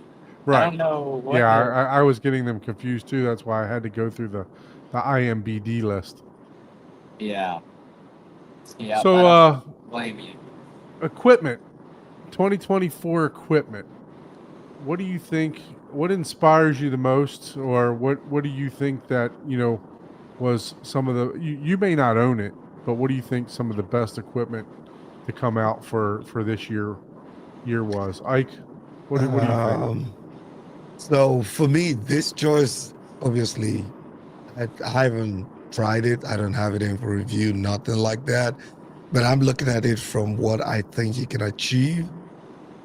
I'm going to give it to the Matt VR Core, right? For what I think you can achieve and being more of a videophile myself, if there's one thing that I'm looking forward to and I would want to get in the home theater would be to try it out. Now, obviously, we haven't seen much of it, right? I know when it was announced, we saw a couple of videos and all, but it kind of just went quiet. Yeah, because Right, I know so- Jonathan posted in our Home Theater Hub Facebook group. By the way, if you're not a member on that Home Theater Hub Facebook group or on the Messenger, we do a lot of chatting back and forth on the Messenger, on Facebook Messenger for the Home Theater Hub group.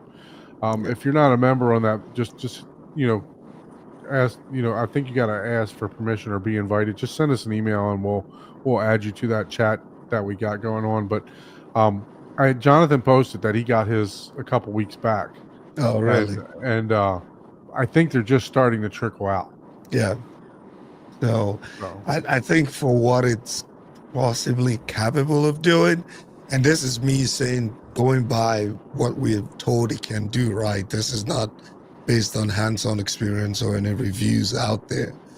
But that's the one thing that I'm excited about and thinking it might be a game changer, especially for, home theaters or people that just enjoy watching movies and who don't necessarily have, $20,000 projectors. right. Yeah, so yeah, to me, I think that would be it. 2024. Nice. How about you, Michael? What do you think? Kaleidescape Strato V. I thought that was really cool. They came out with that, and hopefully get a whole lot more people into the Kaleidescape ecosystem. And I got hooked to it when I got it 2 years ago. It just hooked me right in, and man, I've loved it. And like I said earlier, it's my favorite piece of equipment in my home theater is the Kaleidescape. I love it, and just I get so much use out of it. I use it like almost every day, so I love it. Hopefully, it gets more people, like I said, bring it into the whole ecosystem and builds their brand. How about you, Paul? I'm going to go against the trend here and actually mention something that it has a purpose of why I like it. The new Panasonic Blu-ray player. Okay. And the reason I like it, not because it does anything new, because it doesn't. It does do some, playing of video files and files that are, pretty good. It's not an Oppo or by any means, but it's a newer Blu-ray player, which tells you that the industry's not dead with physical media. I mean, they literally, there's not a lot of players out there, but it lends itself to say, hey, we're still going to be making discs. Sony owns that world now, and they're re-releasing a bunch of stuff, repackaging it. They still want to make money, but it's kind of like the twinkle in the eye of, hey, Blu-rays, 4Ks, they're going to be just like VHS, hopefully. they're never gonna die. You know, Yeah. because DVDs are still outsell all of that stuff, right? It's just the Uh, easiest to get, you know. And Matter of fact, I forgot something. I need to go grab it real quick. I'm going to show you something that I received in the mail the other day. oh boy, I'm I'm afraid. gonna take a guess and say it's the Alien Romulus VHS. We'll see if I'm right. Oh, that would be funny. That'd be awesome.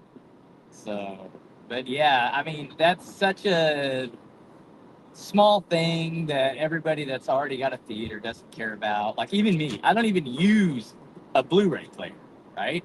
I have one, but it's very rarely used. I use my Apple TV and my Zadoo. Matter of fact, I actually unplugged my NVIDIA Shield the other day. Oh, Ooh. Oh man. Movies Unlimited Blu-ray 4K catalog. I didn't ask for this to come to the house. They just sent it to me. It was pretty crazy that this showed up in my mailbox. I'm like, that is awesome. That is cool. It's got all the movies. I mean, it literally says from since 1978. So it's got I mean thousands upon thousands of movies in here, and they're all indexed too. So it's pretty cool. wow, Yeah, that's crazy. that's sweet. So Movies we- Unlimited, thank you for sending this to me. Yeah, they you know, actually don't show your address on there, man. yeah. But yeah, they actually sell that. So I'm surprised they send it for free. Oh really? They You sell this must be. book? Yeah, I think it's like $10. Okay. Yeah, that's not bad. Yeah. Well, shoot, that's cool, man. Now I'm gonna have to call him up and say, "Hey, man, you send that guy one? Like I watch more movies than that motherfucker. He doesn't even have a theater." Yeah, so I was Oh, surprised that this actually came. My wife and I were checking the mail together. We went out to dinner and we were checking the mail, and she's like, "What is this?" It did come a little damaged. The top got ripped a little bit, but hey, it's going to be a good bathroom read. You know what I yeah, mean? yeah, So, yeah. but yeah, it's got the Wild Robot right here. Let me see if the Wild Robot, Captain America, Garfield, Harry Potter, the Barbie movie. And it has like what all the formats listed below of what formats. Yeah. Yep. Okay. Cool. That's So yeah, pretty prices and all that stuff. Okay. So Man, Very yeah, cool. That's pretty cool. That is pretty cool. I mean, that is. it was that a is nice pretty surprise. cool. Yeah. It was a really nice surprise. So open the mailbox up to see that. But yeah, it was pretty cool. I forgot to grab that. So Paul, you went with the just to recap, let me on how do you go back here? Bring us back off the solo. Let's see. There we go. So Ike went with the Mad VR. Paul went with the Panasonic player. Michael Scott, sorry, went Okay. with the Strato V. And I'm kind of torn on this one. I was gonna stay the Strato V, but I think honestly, the new Epson's projectors. With the Yeah, amount of that was- lumen, that was- with that the was on amount my of top lumens three, that those things are but putting yeah. out for that type of money, I know that the big dog, 10,000 lumens, for 25 grand. I probably wouldn't even touch that one, but I'm definitely interested in wanting to see the middle line Epson, even though it is an E shifter. I definitely want to see what that thing can do on a large screen. I think that's the product that I've been most intrigued in. Yeah. And I preface that with saying because I already have the Kaleidescape. Yeah. If I didn't have the Kaleidescape, the Strato S, the Strato V would be hands down the winner for me. But that's the sole purpose for me because I've already got the Kaleidescape. I'm already in the Kaleidescape ecosystem. So Yeah. Honestly, the funny Epson- thing is that is all of those that you just mentioned, and they're not even anything that I'll probably ever get. Those are literally for the industry itself. Those are all my favorite too, just because the two are for, hey, they're getting within the range of your closer to your average. They're not there yet, but it is within reason, you know. Right. And then, you know, the any new projector or whatever. The only thing I don't like about the new Epsons is it's really only the one line that's the new one that's like $8,000. The other two that are like 15 grand, you have to still buy like $1,000 lens on top of that. But that may, for that price, now hopefully you don't pay full price for it, but that may be, and I don't know if people are going to buy in on that because it's, you know, it's not the name JVC, and they do have a, you know, a corner on that theater lower line, if you would, and saying lower level on a $30,000 or $25,000 projector is something. But they also released, you know, the $60,000 barcode, which is really cool, and I think that's kind of what is driving those, right? Like you got your Epsons Right. going a little bit higher, but I don't know the audience for the Epsons, except for maybe somebody that is more of an open concept room like me, which is very, you know, very few and far between because most people have a dedicated theater. I still would disagree with you. You know, I would disagree with you there because anybody that wants a larger screen, which, as we know, the THX recommended field of view is long gone, right? We're talking about 60 inch Yeah. or 60 degree, 70 degree field of view now. The people are going wall to wall. Yeah. You know, and with that type of, you know, if you got a 12-foot wall with that type of output coming out of those projectors, I feel that projector's great for anybody, you know, to pull out that HDR, you know, to be able to you know, send that type of lumens to that, you know, to the, I think I would take, just speaking, not seeing any reviews or anything. I think I would take the middle of the run Epson along with the Mad VR core. Yeah. Yeah, And if you be got a Mad, and yeah, if you're doing the be Mad VR, yeah, perfectly satisfied with yeah, anything. yeah.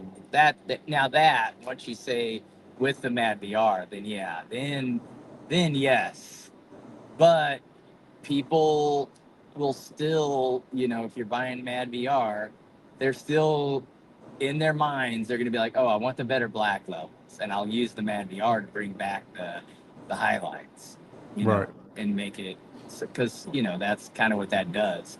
Now, can you get brighter? No. So it definitely does depend on the use case.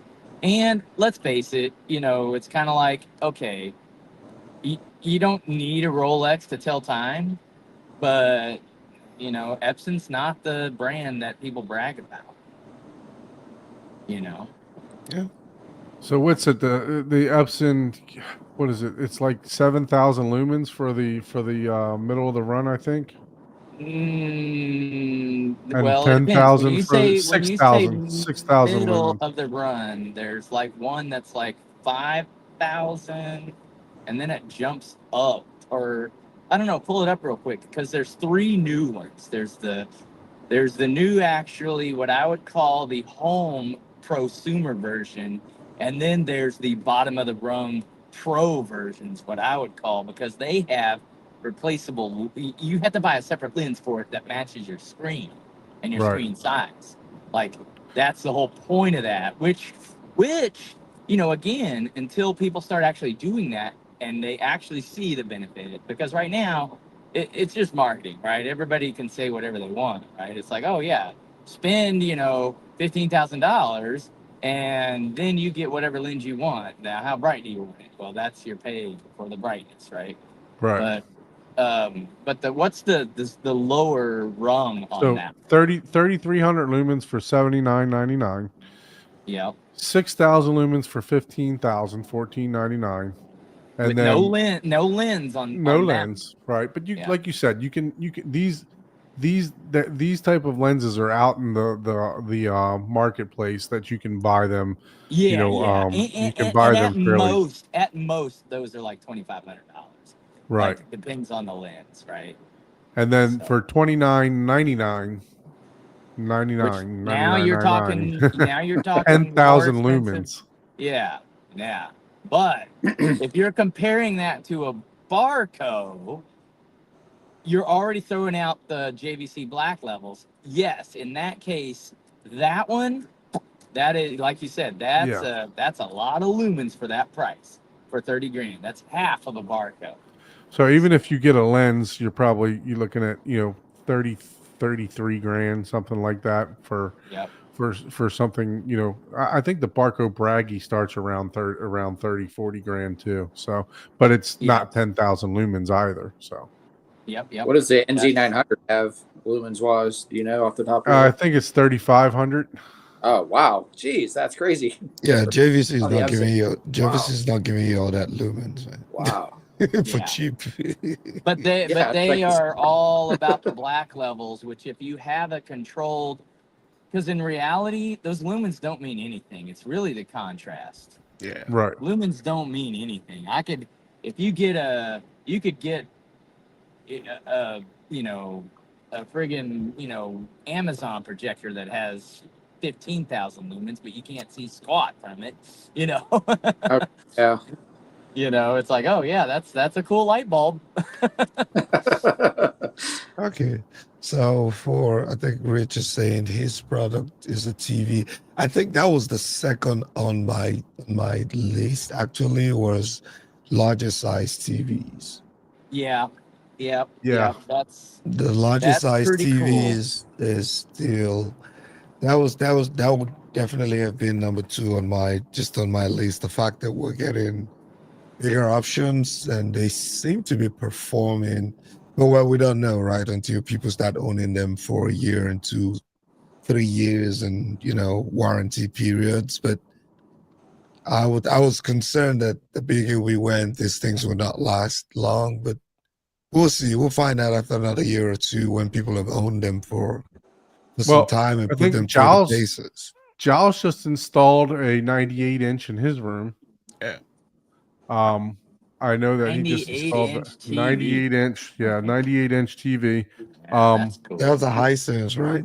Yeah, and I haven't got we're gonna have to get him in here to give us a little tour and what he thinks about that, because I think he was at like 110 inch on his screen before, somewhere right around 110, and see what he thinks about dropping down, if he did drop down. I'm not entirely sure. I can't remember off the top, but Yeah, I was just looking at this. I think he got 1 million Instagram views on that thing, on the shorts.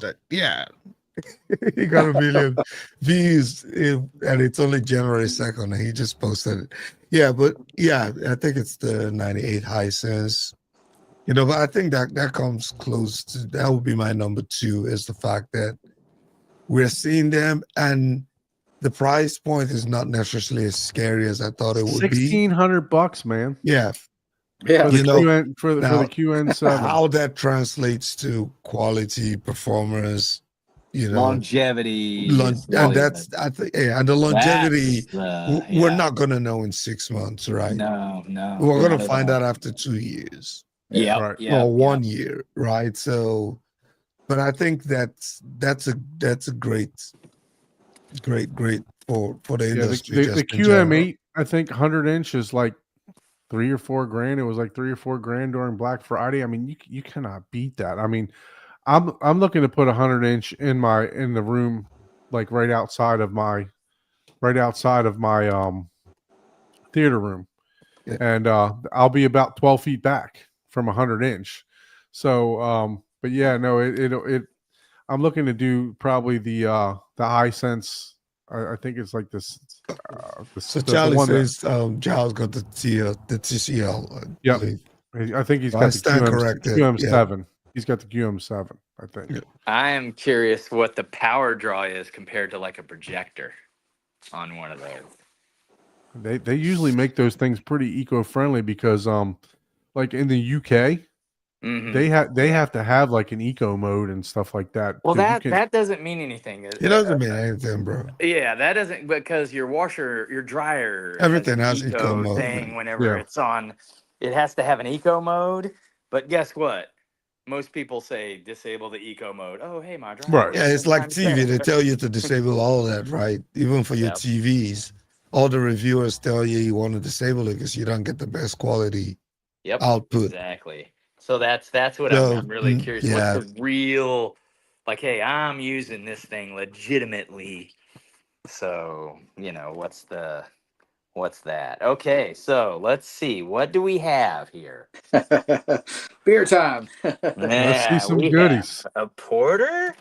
We have a nitro coffee.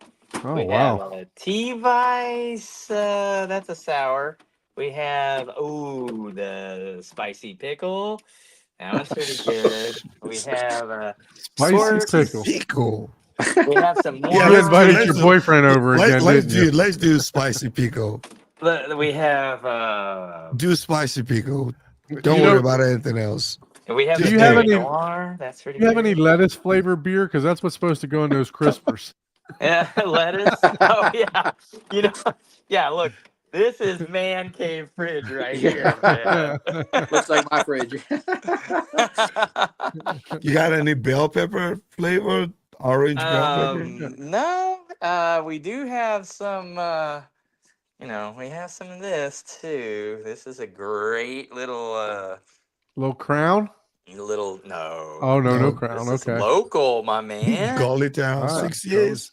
Yeah, this is basically, this is not it is Irish whiskey actually, but it's not Scotch because they can't claim that because they don't make So it. Here, it's whiskey Right. with the EY, right? Not, Yeah. not whiskey with a Yes. KY. This is WHIS it's the key. It's Yeah. the key. Yeah. So you got to be careful. And we also have some wines for people that are, we got the Malbec. We got There you go. every flavor, every flavor under the sun. So it's yeah, I'm probably just gonna do a porter tonight, to be Okay. honest. That's probably You're getting this is- started late, so don't go Yeah, don't go too exactly. crazy. We wanted to watch you have the pickle on live YouTube, Well, but no, that's a whole nother since you show. That's skipped an it, OnlyFans show. I've shown the pickle before. no, That's you want to watch him have the pickle. I don't want to watch him have the pickle. I was the like, pickle beer.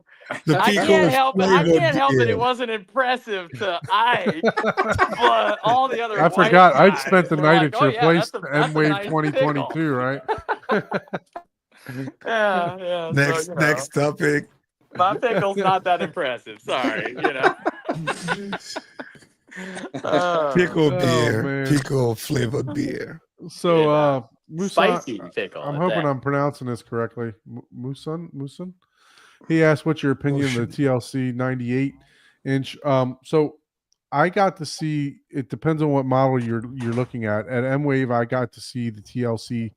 What is it? The M8 I think version. it was the M8, right? Yeah. So that thing was so close to the G4. To the LG G4, it was crazy of how close it was. The QM8. Yeah, Yeah. the QM8. Yep. Yeah, it was so close to the G4.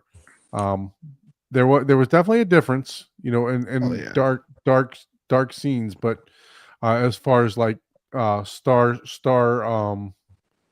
with Starfield and stuff like that, there was you could see you could definitely see a little bit more on the A little OLED. bit of the blooming, yeah. Right. But I was impressed. I definitely was impressed with it. So And it's I don't around think the you- 6,000 price point, right? $6,000 price point. yeah, it was cheaper during Black Friday. So. Yeah, you can find it Black Friday, but then again, right, with TVs, you can only rely, if you don't have it in-house or review, you can only rely on the brand name I'll be and what right the back, specs guys. might tell you that it can do, right? So I don't know. We need to get Whisper Brian on here, Whisper Status, to talk about Yeah. some TVs. I know he's been saying that he'll come on, either him or FOMO, to talk about some TVs. They're going to be busy this week, though. I think CD is starting, right? Some CES is on. CES, sorry, not CES. CES, yeah. Have you guys heard any leaks? I need to go next year. I've seen a couple of stuff again. I need to go next year. When does that officially start? Is it this weekend or 7th, this coming weekend? so Monday? 7th is Monday. That weekend or week of it, yeah. CES 24, 2025, bro. 25. Yeah, it starts on Tuesday, January 7th. Okay. So Tuesday through the Friday through 10. Yeah, You got I've a plan that you're going to, like this upcoming year? I know there's not an M Wave, but I may try to come up to your neck of the woods there. I'm thinking about attending the audio advice show. yeah. Let's go. I plan on going for that too. You guys should come by and check out the theater then, I guess. Yeah, that would be awesome. Definitely. We'll do that. We'll gladly do that. Yeah, I'm thinking of going audio advice. And I then went this year for the. I'll definitely make it to CD it. Yeah. Yeah, sure. since there's no M Wave officially been announced for 2026 possibly. Yeah. But yeah, no. I definitely want to go to. I'm thinking I'm going to make, because I can just go straight up 95 for what is it? Audio Advice Live. Yeah, it's in Raleigh, right? Yeah, it is right downtown. Yeah, Right up the but road. quickly to the TCL question, I don't think you can, depending on the model that you're going for, you might be able to get the QM7 or the QM8. These days, I mean, if it's in the last 2-3 years, it's just almost difficult to tell what the difference is within the technologies, so. Yeah, I definitely wouldn't buy anything now unless you're. Which is another thing. Don't buy anything now until after CES and so you see what's coming out. Yes, then the older products will probably get a price reduction. Mm-hmm. So you might want to hold up. The last thing you want to do is if you didn't buy during Black Friday yeah. or Christmas, don't buy now. Maybe Wait to see Super what's Bowl coming coming on in February. There might be TV deals, but yeah, don't spend $5-6 grand on a TV right now. And then you wish in February that you bought it for $2,500. So just a short 11-hour drive for me. Yeah. Oh yeah, straight there's no way I'm driving. It's almost 21 hours. And I'm not even. Yeah, you have to fly. I don't know. I drove 2 years ago. Airline ticket, it might be better for me to jump on Spirit for $100. Oh God, yeah. If it's that cheap, yeah. Yeah. So. Yeah, it was pretty good. I went to Audio Advice this year. It's my first time going. Saw a youth man up there and Ryan, and yeah, it was a really good show. I was thinking that I was going to really hear some, I've never heard any other home theater other than my own. So I was, going into some of those demo rooms, I was kind of expecting to be kind of blown away, but I was like, man, after leaving there, I was like, man, mine sounds pretty good compared to these. That's what a lot of people say. Yeah. Yep. The acoustics and the size of the room. And the size of those rooms, the layout of those rooms do not. Yeah, you got to come to Kansas City if you want to hear the bass. Well, they don't help the people product. here have problems. Yeah. I actually was thinking about, doing that and, seeing Ryan's Mad VR Experience Center and all that would be really, a fun trip as well as Jonathan's and just doing a little theater crawl out there. Jonathan's one of my it's always been one of my favorites. So the minute that he was selling his old amps, he's just upgrading to the newer versions.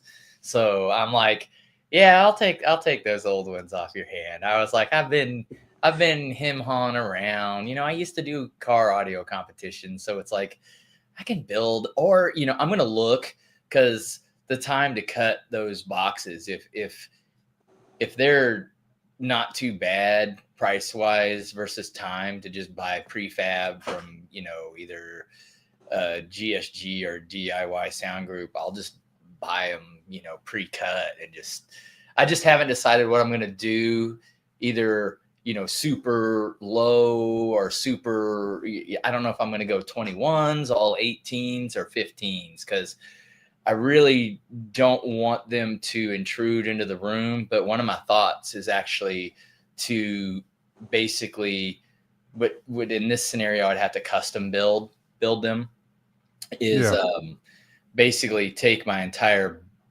back of the couch and build basically a gigantic speaker box that's as high as the couch and as wide as it is. And it's a 12-foot wide couch. So, and have just basically 8 subs, either 15s or 21s in there, whatever will fit. Just have a true wall of 21s. Yeah, I'll probably get something either like probably just the from the Parts Express or I forget the brands. $200 for JetBlue for me to fly into Raleigh. That's a done deal. Oh, nice. I'm gonna a round trip, really? Yeah, they haven't even announced. Yeah, you're gonna spend more on gas. Yeah.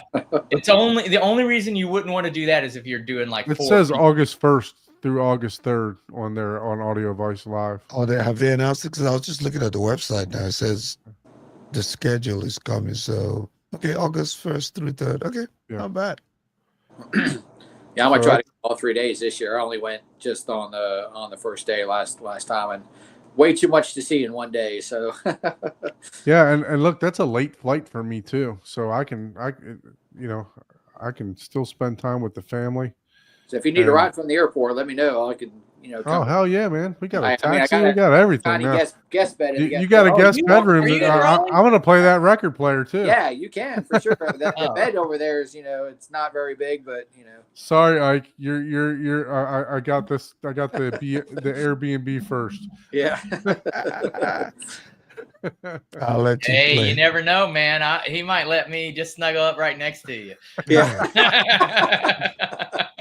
I don't know you that well. you keep your sour pickle to yourself. No, I was saying to Don. You'd let me snuggle up next to Don. Yeah. So motion. I would do in a dedicated home theater. I would do a projector any day over a TV, man. Regardless of the size, in a dedicated, maybe in an open space living room like Michael's place, I might consider a TV, but I just think in a dedicated, like if you're defining dedicated, like the average person will say closed out room, everything, there's just that feeling of having a projector blare into your screen that you're never going to get with your 9800 So inch. this varies TV. for me a lot. I mean, it depends on, for me, it varies what size room you have, first of all. Depends on the room, right? Yeah. Yeah. Yeah, so I mean, if you have a 18-foot wide room by 20 feet deep, I would go projector, because that way you can expand possibly. But if you're like this room right now, this is only, I think, 11, maybe 12 by 10. Right. Oh yeah, then that's like a standard bedroom, right? With Yeah. Right. and that's why I said it depends on what he defines as Yeah. dedicated home theater. Yeah, Yeah. and You the know, other if thing it- is if you want your speakers behind this, to be either be under the screen or behind the screen, Yeah, if I were in like a 12, let's say a room like Michael's in, our guest, I would look at the 115-inch TCL. And that's where I'd be trying to aim towards. If they could get that price down to around $10,000, 115-inch TCL, put those speakers on the outside. Yeah. You're not. I don't think you're going to get any better than that. I mean, as far as, but you can still get a good JVC, man, and a screen Yeah, for that 10,000 plus point. I mean, if you're only 12 feet, you're not going to get the throw distance you want. Yeah, that's true. Yeah. So You have to look at the- that. the- Yeah, if the throw That's what I- distance that's limits you, what my yes. comment was about with this, 10 by 12 Mhm. room. It's like, Yeah. it's like the biggest projector throw distance, think about that.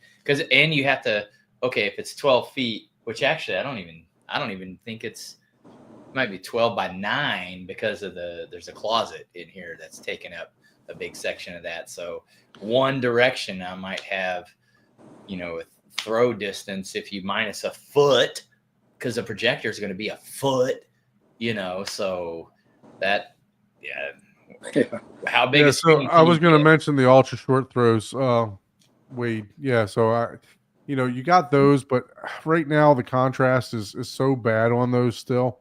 They're getting better, but See, and I don't think that, because I've seen those, like, we have a Nebraska Furniture Mart here that shows all of this high-end stuff. They have Kaleidescape. They have, they have all that stuff at their location. And you can go in there and check out all the new stuff all the time. And they have the JVCs. They have that. They don't have Barco or Christie, but they have a lot of other stuff. But the ultra short throws that they're using, and this is in basically a Walmart, Nebraska Furniture Mart, and you can watch movies. It looks great. Now they're using the gray screens, which are like the 1.8, and maybe not the color. The colors may not be the best and all that stuff, but but the experience is still there. It's great. Like, yeah, and you can get on some of those 150-inch screen. But yeah, they have 150, 120. If you could go 120 ultra short throw, because so this question was asked on the last show of the AV experience with Ryan, and I believe it was 100-inch projector screen or 100-inch TV, and every one of them said a TV. Well, yeah. If it's the same size, it's the same size. Every one of them. TV all day long. Yeah, if it's the same size, I agree too. A Barco is not going to compare to the contrast capabilities. If it's the same size, as long as it's not as long as it's not like some wacky brand TV that probably is not even going to give you a good picture quality. Yeah, totally agree with that. Yep, totally agree same size, get a TV. Mm-hmm. Absolutely. So, is that a backlit? Movie poster? Yeah. Oh, okay, cool. Yeah. Now, is that a special poster, or you just backlit it? So it's from. Can you join the show on time? Yeah. Well, I was being a little selfish going to pick up. Hey, can't my next upgrade. Yeah, get some good amps there. Yeah, no, I definitely I would have done the same. And by the way, thank you for doing that, and thanks again, Jonathan, for yeah, I wasn't trying to push Michael to the side by any means, but I was just like, I'm here. This is what I'm doing. This is how it really works. It's like, you just, when opportunities come along, you just take them. And, if it was anyone else, I wouldn't have bought them. Because you never know how people treat stuff. You know what I mean? And I'm like, oh yeah. I know Jonathan. I know what they're capable of. And I'm like, oh yeah, it's a no-brainer, and I've been talking about it for so long. And my biggest drawback why I didn't want to do it is the expense of the amplifiers, because that's my biggest, really the biggest expenses out of the way. He put them on Facebook for a good price. I mean, he literally said, hey, this is what they're on Facebook. I'm selling them for less. If you buy all 4 of them, I'll give them to you for this price. And then I messaged him. I said, well, what about for a friend? Yeah. And he was like, how about in between? And I was like, all right. So Kevin was talking about the 120-inch projector is 50% larger. It's not quite 50%, but that's still a huge. It's definitely a big difference. Quite a bit, yeah. You just don't realize the diagonal measurement and the difference inside. Yeah, it's quite a bit big. Yeah, it really definitely. Is. Yeah. So the blue outline is the 120 16 by 9. I don't know which type of ratio you were looking to do, but just 16 by 9. So you're looking at So 10 it's inches, 10 inches 1.5 higher. times bigger. Yeah. It's 1.5 times larger. 1.5 times So it's larger. half. Yeah, it's half. Yeah. It's Yeah, that's bigger. 50%. See, It's he did bigger. up. Yeah, he's right. Yeah, I guess 50% right. bigger. So it yeah, did you're look wrong, like that on the Don. picture. It did Read look like that before on the you picture. say that. So it's 10 inches higher in height. As far as width, you're looking at. But it's 20. not just about the height and the width. It's about the full surface area. Yeah. You know, it's not just length, it's girth, my man. 2,000 square inch larger. Which we've heard you have none of. Oh, Hey, everyone's seen my pickle. Sour pickle. Oh, so Yeah, yeah, Sorry, I'm dying over here. that's a quite a bit different screen yeah, size. So that's that's what you got to. So you have to decide. Everyone that's in home theater, the larger the screen, the better. But the thing is, if you're trying to really get the best, hey, HDR and all this other stuff, there's no projector unless you're spending 300,000, and that's not even an exaggeration. You're not going to get the contrast ratios needed to do that. And so you have to decide, okay, and some might be limiting factors on your size, right? If you only have a 4-foot throw, then yeah, you just get a TV as large as you can fit on the wall. But yeah, the projection and the largest you can get, the largest, go as large as you can get. But you have to decide whether you're going to put the screen in front of your speakers, acoustically transparent. And if you can, I would totally do that. Either hang it from the ceiling or hang it however you can. Do something simple. You don't have to overthink it. And then you can tidy it up and make it look even more impressive later down the road. But man, once you're staring at just a gigantic wall-to-wall screen, it's amazing. Like, I'll compare. I have a 150-inch screen.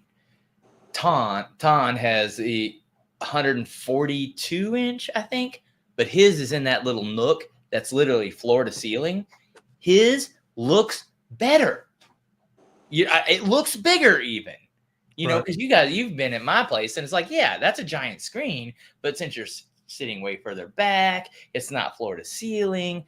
It looks small on a 12-foot tall wall, Right. And yeah, it's like I take wide. pictures of my TV, my TV setup. It's a 75-inch TV. Looks like I got a 32-inch monitor hanging on the wall. When you take the pictures. Yep, exactly. Yep, that's really what you got to decide. But the bigger, the better when it comes to a theater experience. But at the same time, if you get a TV, you will not have to deal with any of this. Oh, I got to calibrate my black levels, my contrast, the brightness, because you're dealing with just projected light. And the variable is your screen is a big variable. Do you go higher gain, lower gain? What are you trying to get? The more accurate colors, you can see more, maybe you can see more in the highlights, or it's brighter, better black levels. And that's all on the screen you choose versus the equipment that's projecting on it. There's so many variables that it's a rabbit hole, where a TV, it's like, yeah, all of them are going to destroy any projector. And, you can still tweak those to your heart's content as well, and color, calibrate and all that. But they're just, there's a lot less to deal with, like me, I would go, like if in this room right here, in my office, if I was building a little mini theater, I would go with the largest OLED. And then I would close the door. It would be, just pure jet black in here. And I know it would be an amazing experience. And I would do like a 5.1.6 system, right? Even though it's shallow, right? But I would do like literally like front wall, rear wall, and then I would literally do right in the middle on the ceiling for the heights in this tiny room. And you would be like, whoa, man, like it could be like wearing headphones, you know, like in the smaller space, you know. But anyway, oh, you're muted. We're coming up on time here, but I do got one last question for everyone. If I can get it out, because I'm dying here. Give me 1 second. See, you don't do that when you're drinking beer. That water's bad for you. I'm still nursing this cold that I was talking about last week. So, all right, 2025 upgrades. Ike, what do you got on the horizon?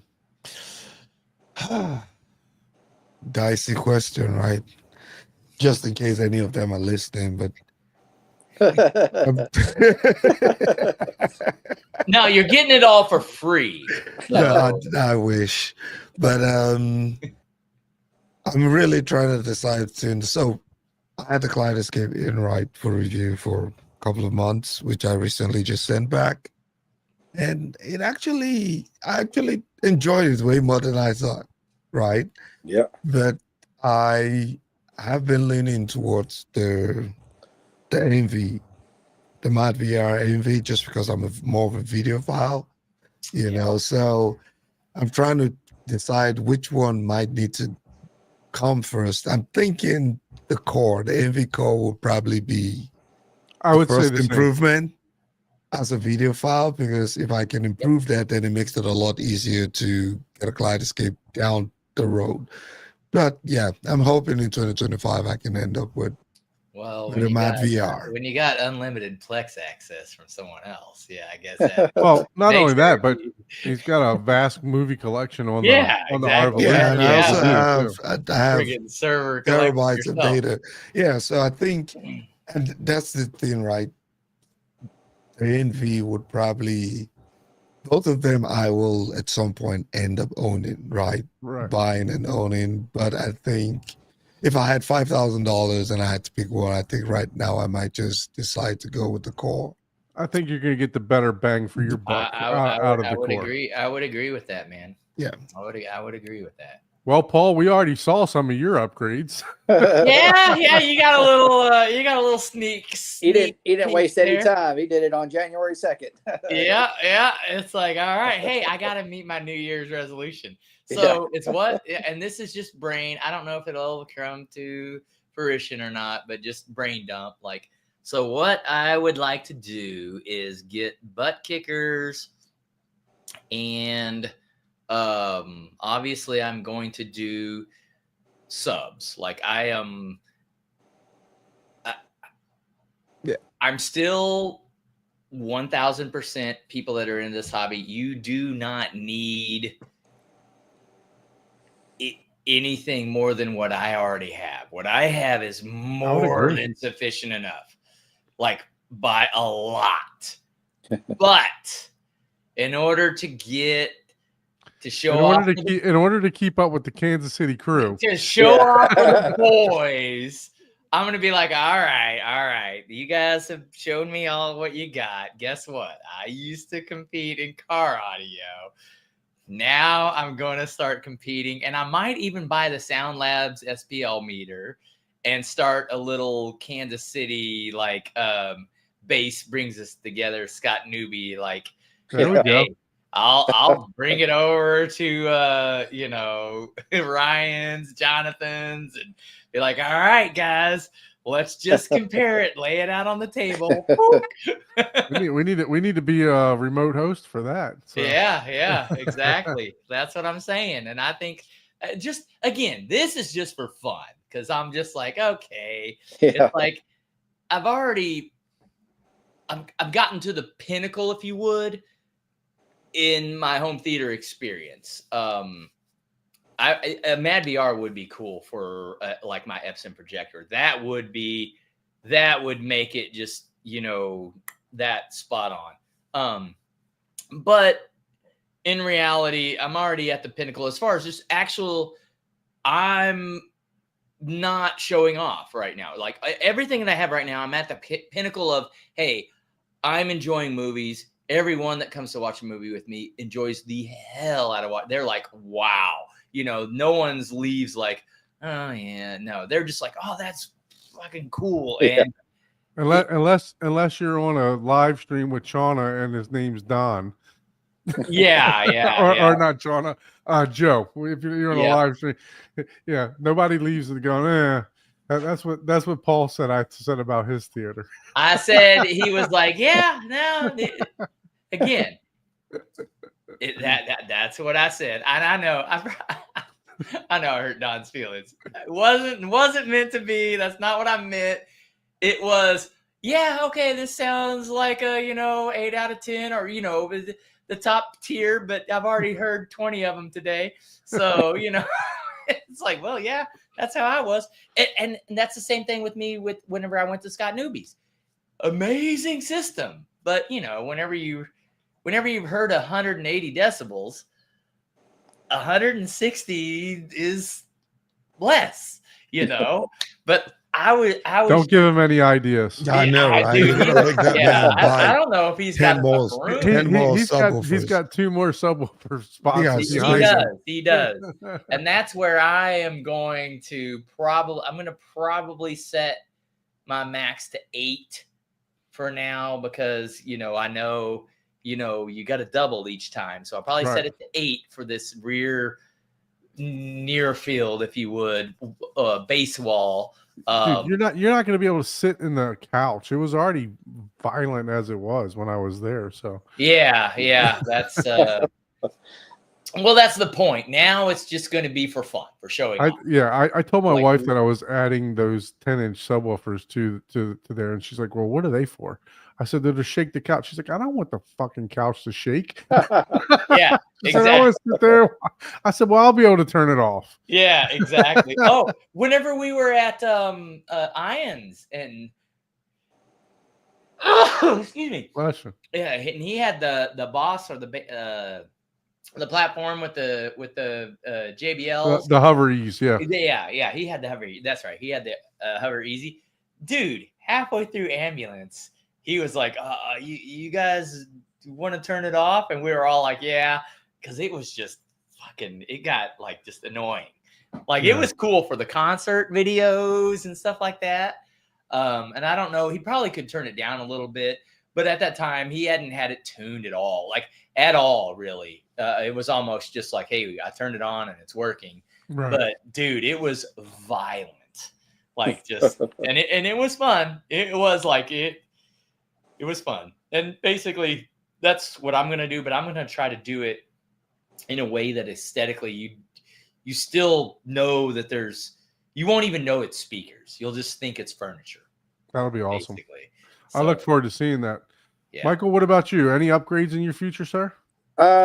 Thinking about doing a 24 terabyte addition to my Kaleidescape system. Ooh. Wow. I almost thought it was about to say 24 subwoofer. I was like, Oh, no. please. Yeah. I'm just going to let you know. He'd have to go to 32. I am a Kaleidescape 16. dealer, so I just want to let you know that. Gotcha. Yeah, I know. Like, so I got this original system, which I'll have paid off next month.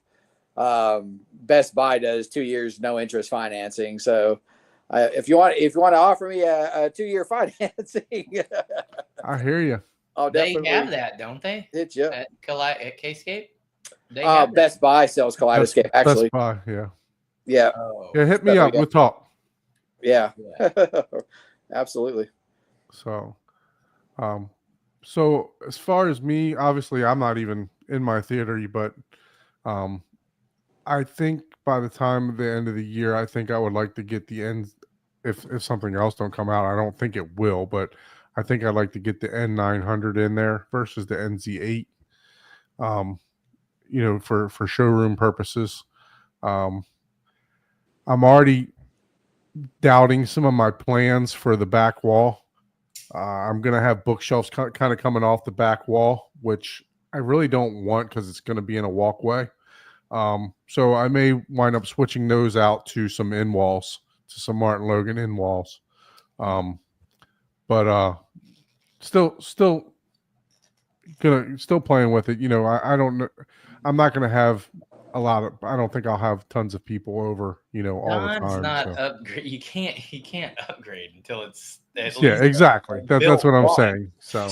That's not Yeah, an upgrade. You're still building. Yeah, You're already changing. well, I parts do have out. the NZ9 900. I am going to purchase. I'm not going to purchase the 24, but I am going to purchase the 12 terabyte, the 12 terabyte Kaleidescape to go along with the Strato V that I have. Yeah. So I will do that. So those are just some thoughts of what I got for future upgrades. Want to thank everyone in the chat for sharing their upgrades. So we had a couple of people talk about they're asking for a 98-inch TV. Michael said that he's interested in a new AVR. So want to thank everyone again for staying with us for 3 hours. I think we held anywhere almost up to 40 people for about almost 3 hours. So Nice. appreciate it. Thank you all. Do we have any guests for next week, Ike? I'm working on something, so we'll see. Hopefully it comes through, but we should hopefully get one for next week. But yeah, thanks for joining us for our New Year edition. And don't Thanks for forget to having do me all on. that. Yeah, For don't sure. worry, Micah. Thanks. Just we do all we that good appreciate the stuff. guests. Yeah, do thank all you. that good stuff YouTube wants you to do, like, share, subscribe. And Michael, you can stay on for a few minutes in the Okay. back Yeah, room if you just don't hang on mind. for a And couple minutes. Yeah. If Yeah. you'd like to be a guest on the show, please send us an email to hometheaterhublive@gmail.com. Also, like Ike said, subscribe. I'm on my road to 1,000 subscribers. Ike's on his road to 2,000. So we would definitely appreciate if you hit that like button. We are on every Thursday night at 9:30 Eastern Standard Time. So we look forward to seeing you back next week. Have a good week, everyone.